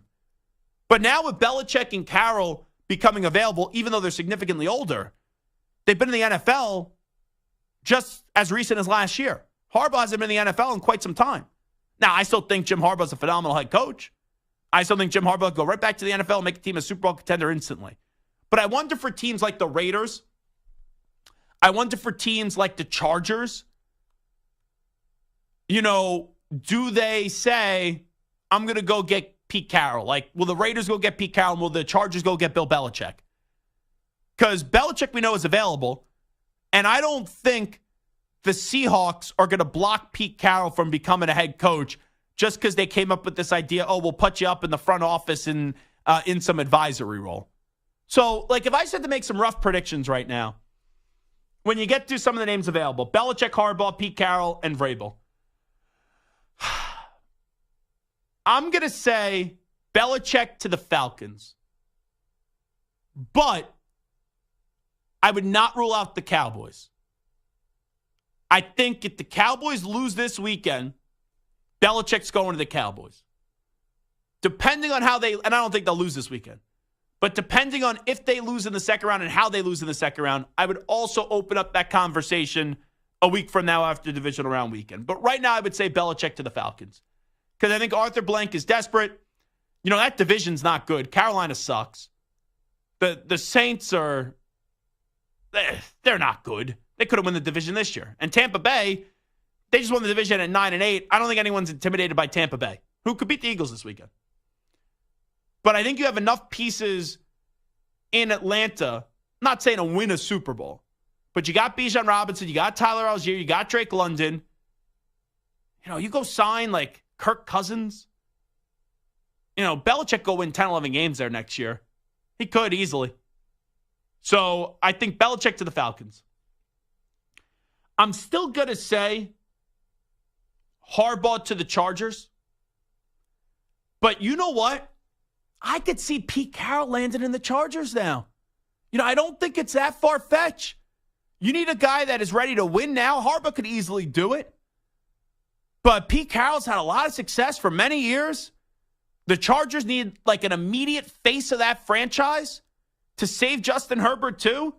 You know, I could see it with Pete. I could. But I'll go Harbaugh with the Chargers. Vrabel, I think, lands in New England. I'm going to say Antonio Pierce is back with the Raiders. And you know what it is with Pete? I think he wants a job. But, like, you got to go to the Commanders? No. You got to go to Carolina where David Tepper's going to be a royal pain in the ass? No. You know, you're not going to Tennessee. That's a terrible job. Maybe Pete says, I'll wait a year. Maybe that's what he'll do. I'll wait a year. You know, I know he's 72, but he's not an old 72. And next year, he'd be the number one most attractive name on the market. Like right now, you could make a case that Belichick will be more attractive than Pete Carroll. Harbaugh will be more attractive than Pete Carroll. You can even make the case because of his age and how young he is that Vrabel could be more attractive than Pete Carroll. So when you have all these guys gunning for jobs, you know, maybe Pete waits a year. But if there's a team that offers Pete, I think he'll take the job. And you know what? I don't think the guy's a bad coach. You know, the decision in Seattle, I don't like it. And I do think Dan Quinn's going to wind up there in Seattle, but I don't like this. It's still a day later, and we've now had a full 24 hours to digest it. I didn't like it in the moment, and I still don't like it now. I didn't think it was necessary. I think he could have got another year, and now you wonder on this hire, will this guy be able to lead the Seahawks back to the playoffs? So I feel good about Belichick to the Falcons. I feel good about Harbaugh to the Chargers. I feel good about Vrabel to New England. Pete, I think, becomes maybe not the best name, but the most intriguing name. Like, there are destinations where I can envision right now Harbaugh. There are destinations where I can envision Belichick and narrow them down, where I could envision Mike Vrabel. But when it comes to Pete, I'm like, I know he's a great coach, but there just hasn't been a name. Like, there's been something you could guess, but it hasn't been a name where I could envision it yet. And also, the teams that are in the playoffs right now, like I talked about, the Cowboys. We've talked about the Eagles, right? Like, who knows what happens after this weekend. But when you get guys available like Belichick and Carroll and the clout that they have in this league, it's going to make a lot of teams reconsider things. It's going to make a lot of teams say, maybe we weren't thinking about firing a guy. Maybe we're 50-50, but now we're going to lean more to getting rid of him, and then we're going to go heavily pursue either Belichick or Carroll, especially with teams that are ready to win now. Because it's we go wait 3-4 years and build it up. No, those coaches are ready to win now, and they've won a lot in this league. All righty, Zach Gelb Show, CBS Sports Radio, 855-212-4CBS, 855-212-4227. We'll come on back. We'll update you on some of the biggest stories in the world of sports with some audio. We call that segment The News Brief. You're in a 5-minute break.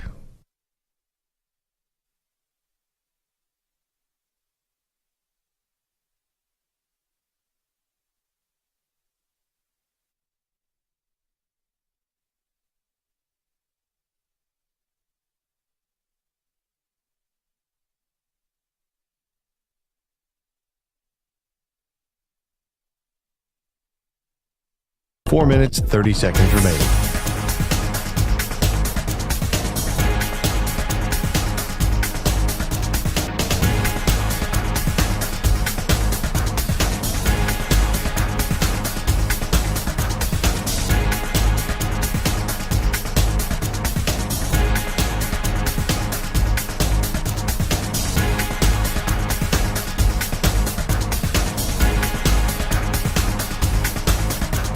Four minutes remaining.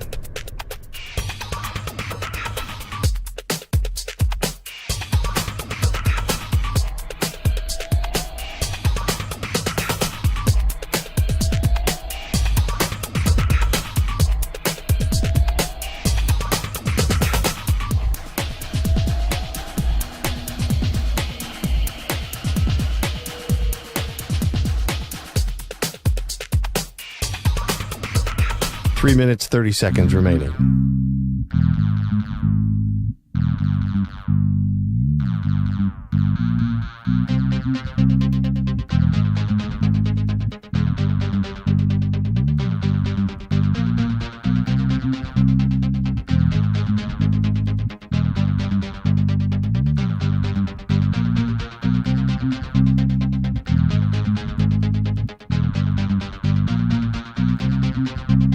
Three minutes remaining.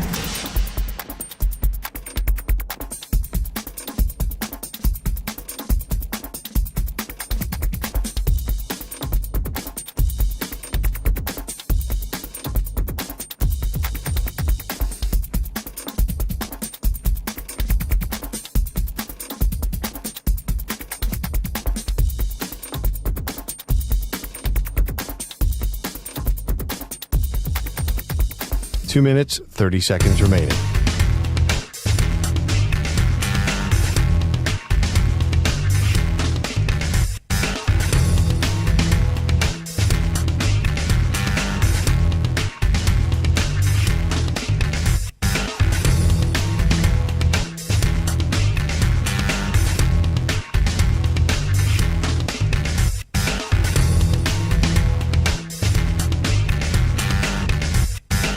Two minutes remaining.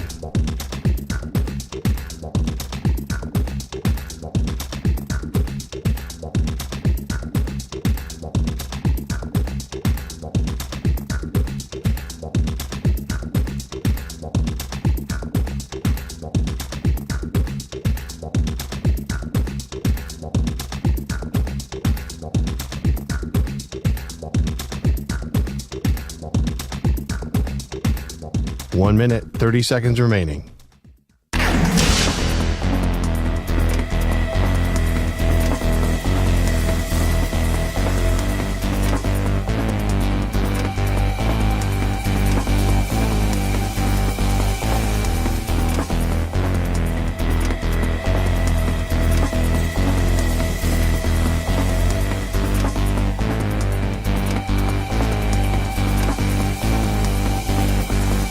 One minute remaining.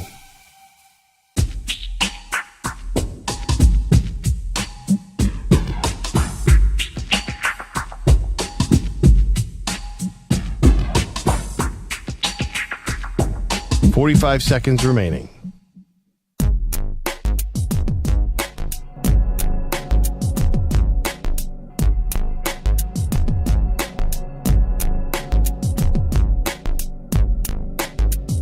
.30 seconds remaining.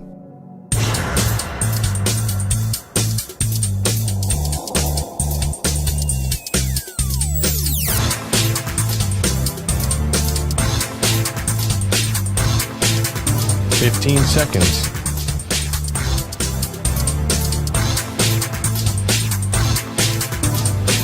Break ends in 5 seconds.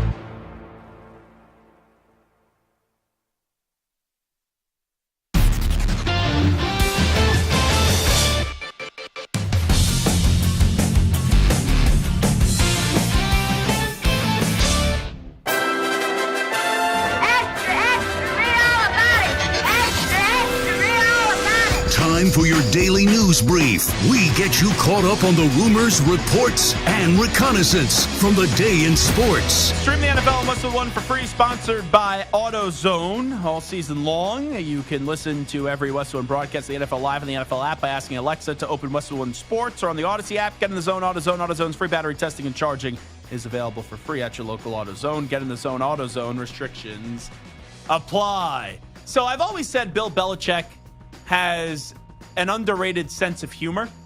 I remember during the Deflategate press conference, he did the Mona Lisa veto line of the whole football scandal that did go on. So I'm watching this press conference, which it was the shortest press conference ever, because Belichick speaks, it's maybe 3 minutes max, no questions. Then Robert Kraft speaks, gives about like a 2-minute statement, then they hug. And you fade the screen to black, and Belichick and Kraft walk away, and then Kraft reappears for the encore, where you actually answer some questions, which was a few hours later. But let's listen up to the hoodie Bill Belichick, who was trying a little stand-up comedy, starting off this press conference with a joke about Tebow time. Hi, good morning. Seen this many cameras since we signed Tebow. I wonder how he thought of that. Like, Samter, do you think that was an in-the-moment? He gets out there, he sees all those cameras. He's like, I haven't seen this many cameras since Tebow. Or was it, I'm going to go out there with some material and try to lighten up the mood a little bit? I think that he probably went into it knowing, like, over the past few years, probably talking privately all the time, whether to his friends or to other media members, just about how much of a media frenzy the Tebow thing was. And it's also possible that maybe talking with Kraft over the past couple days, they were talking about some of the mistakes or some of the things that they shouldn't have done, and maybe Tebow's name came up and it was front of mind. I don't think Tebow was a mistake. It was just But I don't think Belichick's sitting there thinking, like, all right, let me think of some good zingers to start this press conference off. I think that, Tebow was just front of mind, or that specific thing, and then when he saw it, it just popped up there. I haven't seen this many cameras since, we signed Tebow with the organization. Let's go to Bill Belichick. I didn't have this on my bingo card. Bill Belichick thanked the media. Listen up. To the media, for you guys, I don't know that anybody's gotten more coverage than I have or we have in the past 24 years. I meet with you guys a lot. Respect what you do. You're a voice to the fans, and even though we don't always see eye to eye all the time, most of the time, but not all the time, I do respect what you do. Do you hear the cameras, by the way, in the background? I don't know. Maybe this isn't very 2024. Does anyone care about the actual photos of Belichick at the podium? Like, I get it for the newspapers, right? Team website, things like that. But I feel like now all people care about is the video. But hearing the actual cameras just click, click, click, click, click, click, click, it kind of seems a little bit out of place, if you ask me. I thought this was the best part of the press conference. And I thought it was the one part where Belichick was about to cry. And if we saw Belichick, like Pete Carroll crying, no one's surprised. Like, Pete Carroll's kind of like Dick Vermeil, I feel like. He'll cry over anything, right? He's an emotional guy. Belichick is like this villain, Darth Vader kind of guy, right? Always kind of looks a little bit evil, looks like he has no soul. When he smiles, it's like, oh my goodness gracious, this guy actually just cracked a smile. But Belichick got a little emotional when talking about the fans. The fans here are amazing. There's so many memories of the fans, the send-offs, the parades, the Sundays, the letters of support, seeing the fans, away from here, at a gas station or a grocery store, or, where would you bump into them? Patriot fans here, and not just in New England, but they extend nationally and even internationally as I've traveled. It's amazing how far the arm reaches. We saw that this year in Germany. So appreciative of the fans for all the support they've given me. I wonder what Bill Belichick does at a gas station outside of fill up his car. Like, if he goes into the gas station center, what kind of snack do you think Belichick is grabbing? Oh, he's definitely a beef jerky guy. Yeah, I would say that at first, too. I could also see him being a big trail mix guy, too. Yeah, maybe, but when I say beef jerky, he's not getting like the all-natural organic. He's getting the Slim Jims.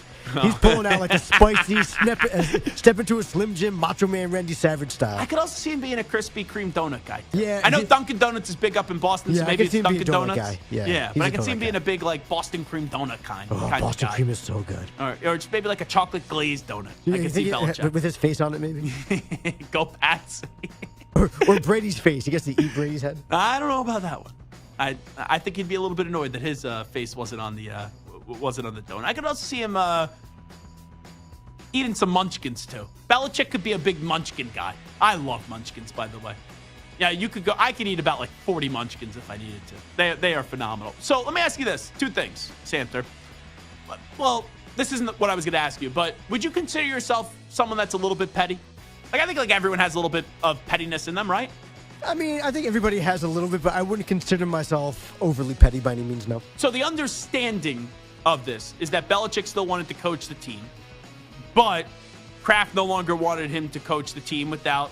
They never thought there was like a good resolution with all the changes. Would you have done this statement today if you were Belichick, or just say, hey, you want to fire me? I'm walking away. I'm not talking to the media.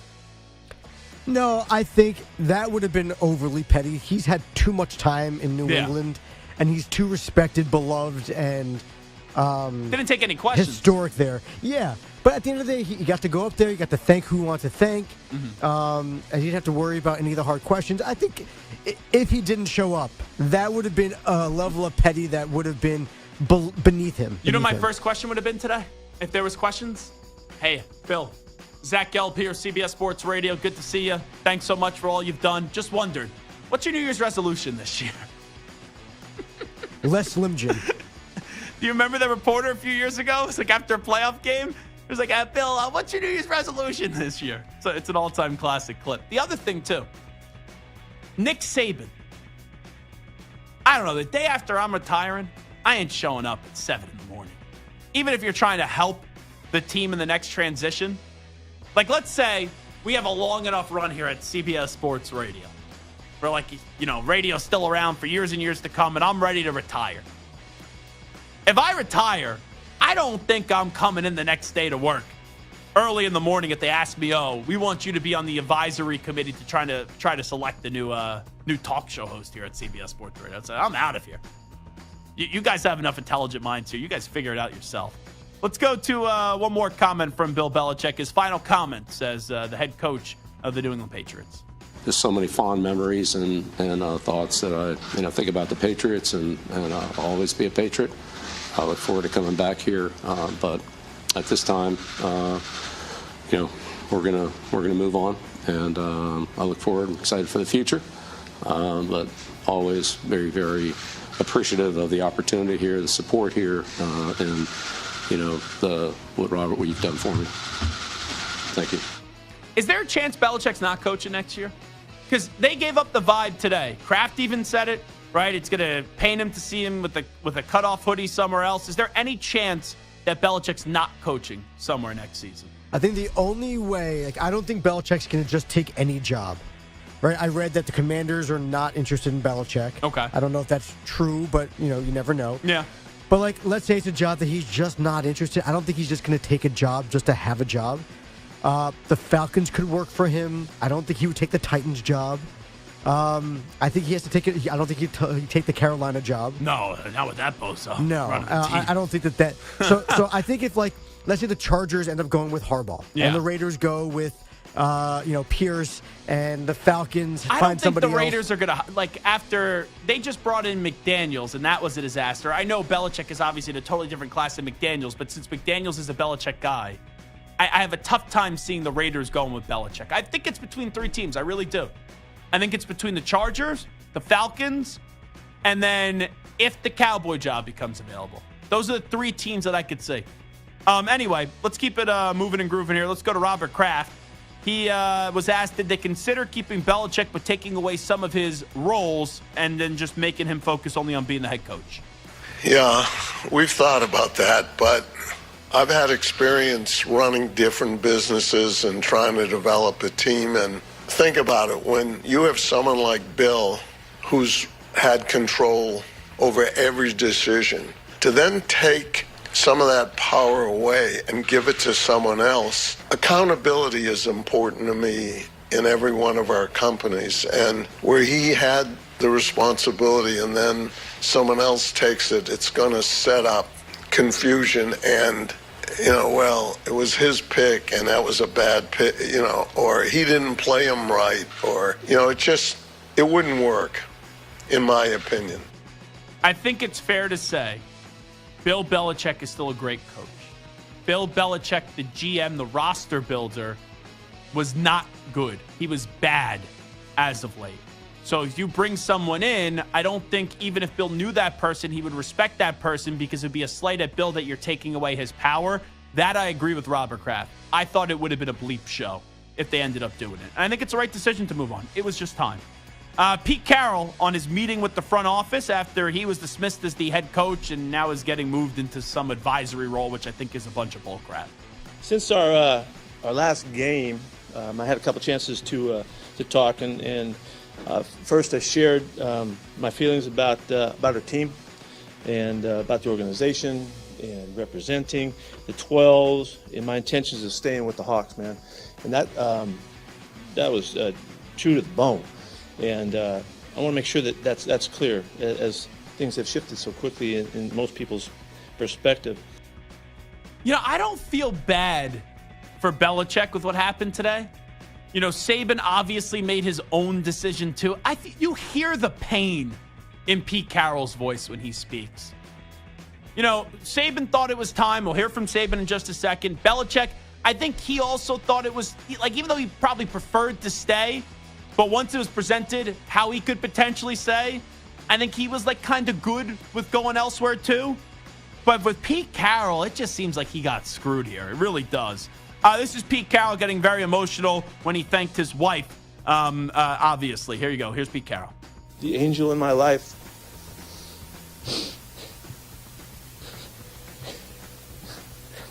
This is worth crying for.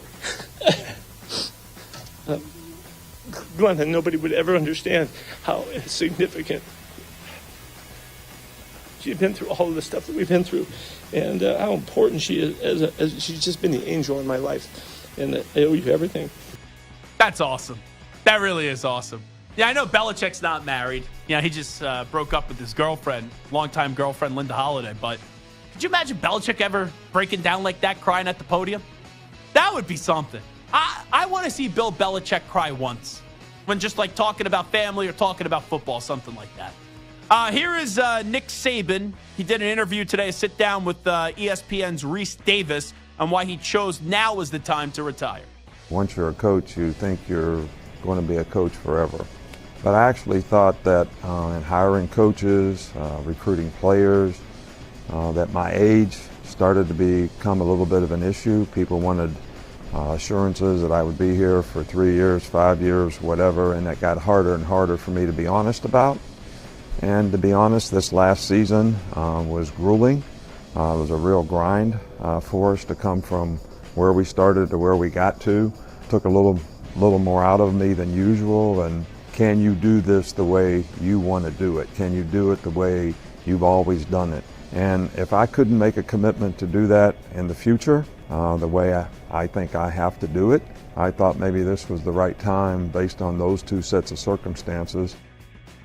It sounds a lot like when Roy Williams walked away, where there was really not a lot of fanfare, and he talked about being tired too, and he just felt like he was a little bit different. That's the comparison. And we've seen a lot of legendary coaches walk away recently. Saban, Roy Williams, Coach K wanted all the attention. He deserves it, but he was an attention whore at the end. It was kind of insufferable at some points. But that wasn't Coach K's fault. He didn't go out there doing anything. He just said, I'm going to retire, and the media went crazy wanting to cover him. It wasn't like Coach K was out there doing stuff. You being serious? Yeah. Coach K wasn't out there doing all this crazy stuff. He just wanted said, to get stroke for a year. You know what? He did.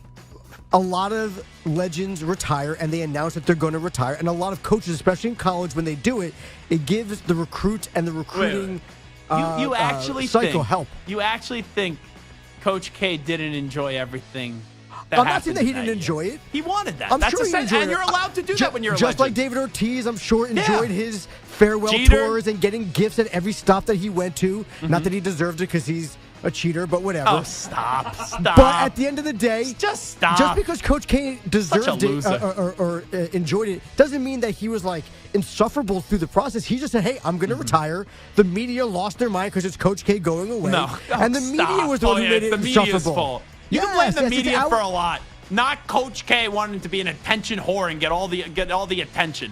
Give me a break. Here's a question: if you're a recruit, would you rather a coach recruit you and then you think that's retire, what Coach K was thinking about? Or when you're recruiting players, I'm sure that it comes into mind. We just heard Saban say that exact thing. He had players saying they wanted guarantees that he'd be there for 3 or 5 years. So if you have a coach who's like, "Hey, come play for me next year. Oh, by the way, I'm retiring a week later," I would rather say, "Hey, listen, I'm going to retire next year, but if you come, especially in college basketball where you're one and done, you can play for me for one more year, and then boom, we're done." I'd rather that than the coach recruit me and then leave. I'm going to be a big boy here. I'm just going to agree to disagree. You see it one way. I know you got new glasses. Maybe the vision isn't working right now. I see it another way. Oh, I'm seeing 20/40, baby. You got some big glasses on today. You make Axe glasses look small. You do. Glasses aren't big. No, I'm not saying you have big glasses, but you have a little bit of a bigger eyewear. No, he has a thick frame. They're not big glasses. Yeah, they're just a thick frame, which is stylish. I thought this was Ringo Starr walking in today. Listen, for crying out loud. I belong in a 70s nightclub. Elton. Yeah, there you Elton go. John. Sit me down at a piano with a boa. Oh, jeez. I still can't believe that you actually. It was the kindness of Coach K. He announced his retirement for a year. I'm not saying because it's he's looking kindness. out for the recruits. I just have no issue with a legend of any sport don't announcing either. they're retiring at the end of the season. I have no issue with that. And how the media handles it is up to the media. It's not the coach's fault that the media goes crazy over stuff. Yeah, but Coach K wanted that attention. Because he could have said this to recruits, blah, blah, blah, and then at the end of the year, I'm retiring, here's a little letter, walk You're off telling into me the he's going to say sunset. it to recruits and some recruit decides to go to UNC, isn't going to leak that to the world? How many Of course times they has will. he lied to recruits before anyway? Come on, why just stop now? Give me a break. All right, this is Zach Gelb Show on CBS Sports Radio. And I'll just make, I'll make a point about Nick Saban. I think 2 things why Nick Saban is walking away. We'll discuss that on the other side. It is the Zach Gelb Show on CBS Sports Radio. I just got a text message from my father about your glasses. He's watching on YouTube. He's jealous. He wants them. He says you look like a praying mantis with those glasses I can't unsee that. Alrighty. We will take a timeout. Standing by with He's green with envy. Well, my father sometimes looks like Shrek, so that's fine. Here's the latest CBS Sports Radio update with the always stylish, the great Rich Ackerman. CBS Sports Radio. Sports Flag. Well, Nick Saban was an assistant for Bill Belichick. The two are very close, so it's only fitting their respective tenures end at the same time. Saban retired yesterday, and today, Belichick's legendary 24-year run with the Patriots has come to an end, though he may want to continue coaching. Unlike Saban, the 71-year-old Belichick of the Patriots came to a mutual parting of the ways, ending the best run in NFL history. I have so much respect for all the players, and certainly we've had many that have been here for a long time and had great contributions, and too many to name at this time, but great thanks to the players. Under Belichick, the Patriots won 6 Super Bowls, 9 trips, 17 division titles, and went to the conference championship game 13 times. Alabama has the huge hole to fill with Saban's departure, but you can take Dan Lanning's name off the list of possible successors. He is staying in Oregon. Quinn Ewers is staying in Austin, going back to Texas for his senior year, spurning the NFL draft, while Marvin Harrison Jr., a potential top 5 pick, made it official he is entering it. In Paris today, the Cavaliers defeated the Nets 111-102. I'm Rich Ackerman. Jim Rome here. Coming up Friday in the Jungle, Packers defensive tackle Kenny Clark, Tom Curran on Belichick, and Alvin's Week That Was. Friday, 12 noon Eastern, 9 Pacific. CBS Sports Radio.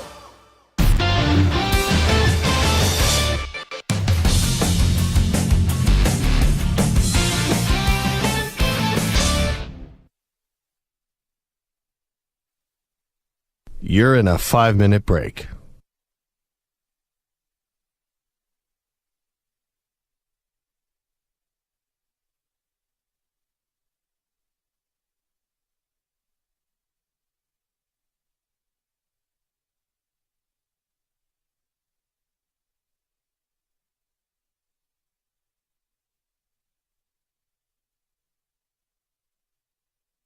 4 minutes, 30 seconds remaining.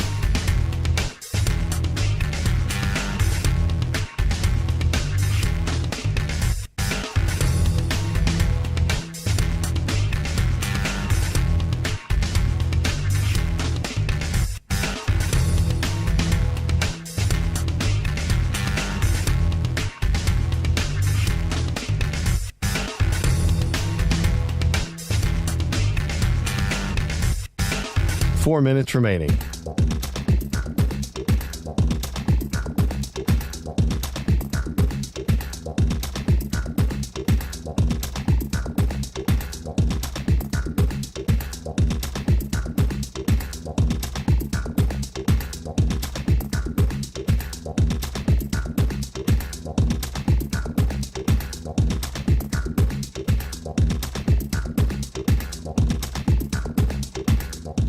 Three minutes, 30 seconds remaining.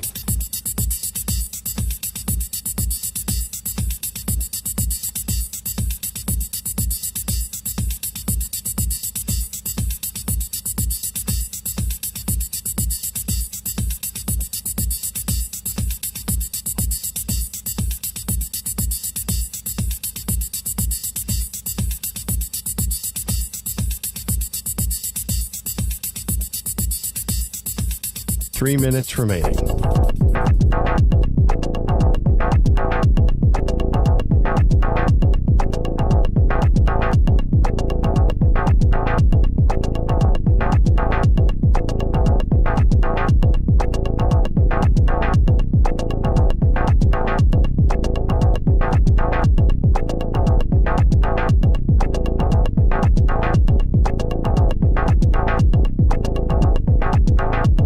Two minutes, 30 seconds remaining.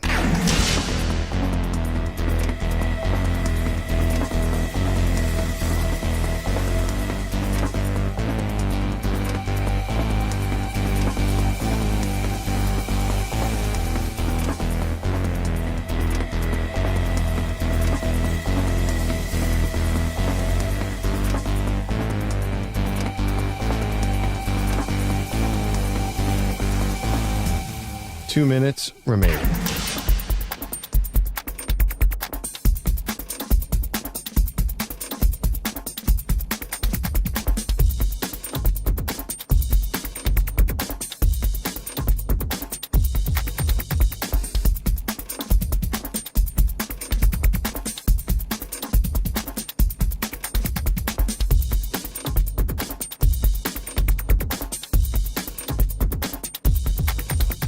1 minute, 30 seconds remaining.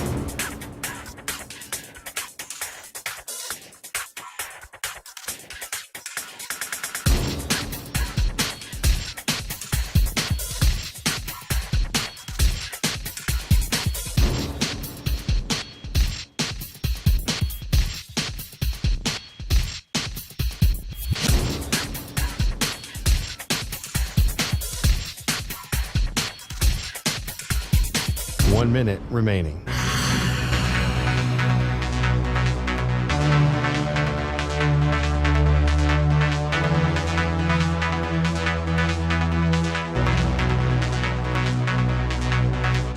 Forty-five seconds remaining.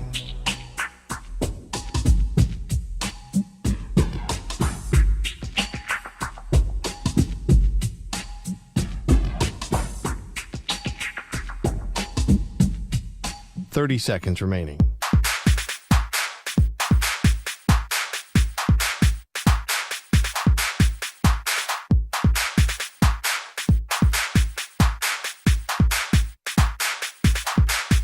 Fifteen seconds.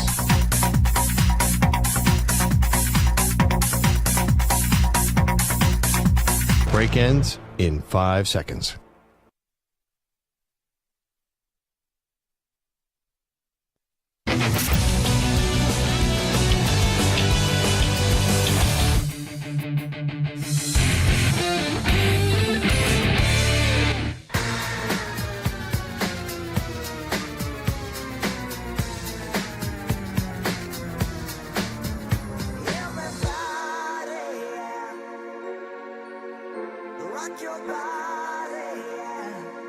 Hey, this is Howard Howie. And this is Nick from the Backstreet Boys, and you're listening to the Zach Gelb Show on CBS Sports Radio. And guess what? Zach is back. All right. He's live. He's nationwide on CBS Sports Radio. This is the Zach Gelb Show. All righty, wrapping up shop. It is the Zach Gelb Show on CBS Sports Radio. So now it's easy to do so. When you look back at someone like Nick Saban retiring and you go, oh, maybe we should have seen signs to this.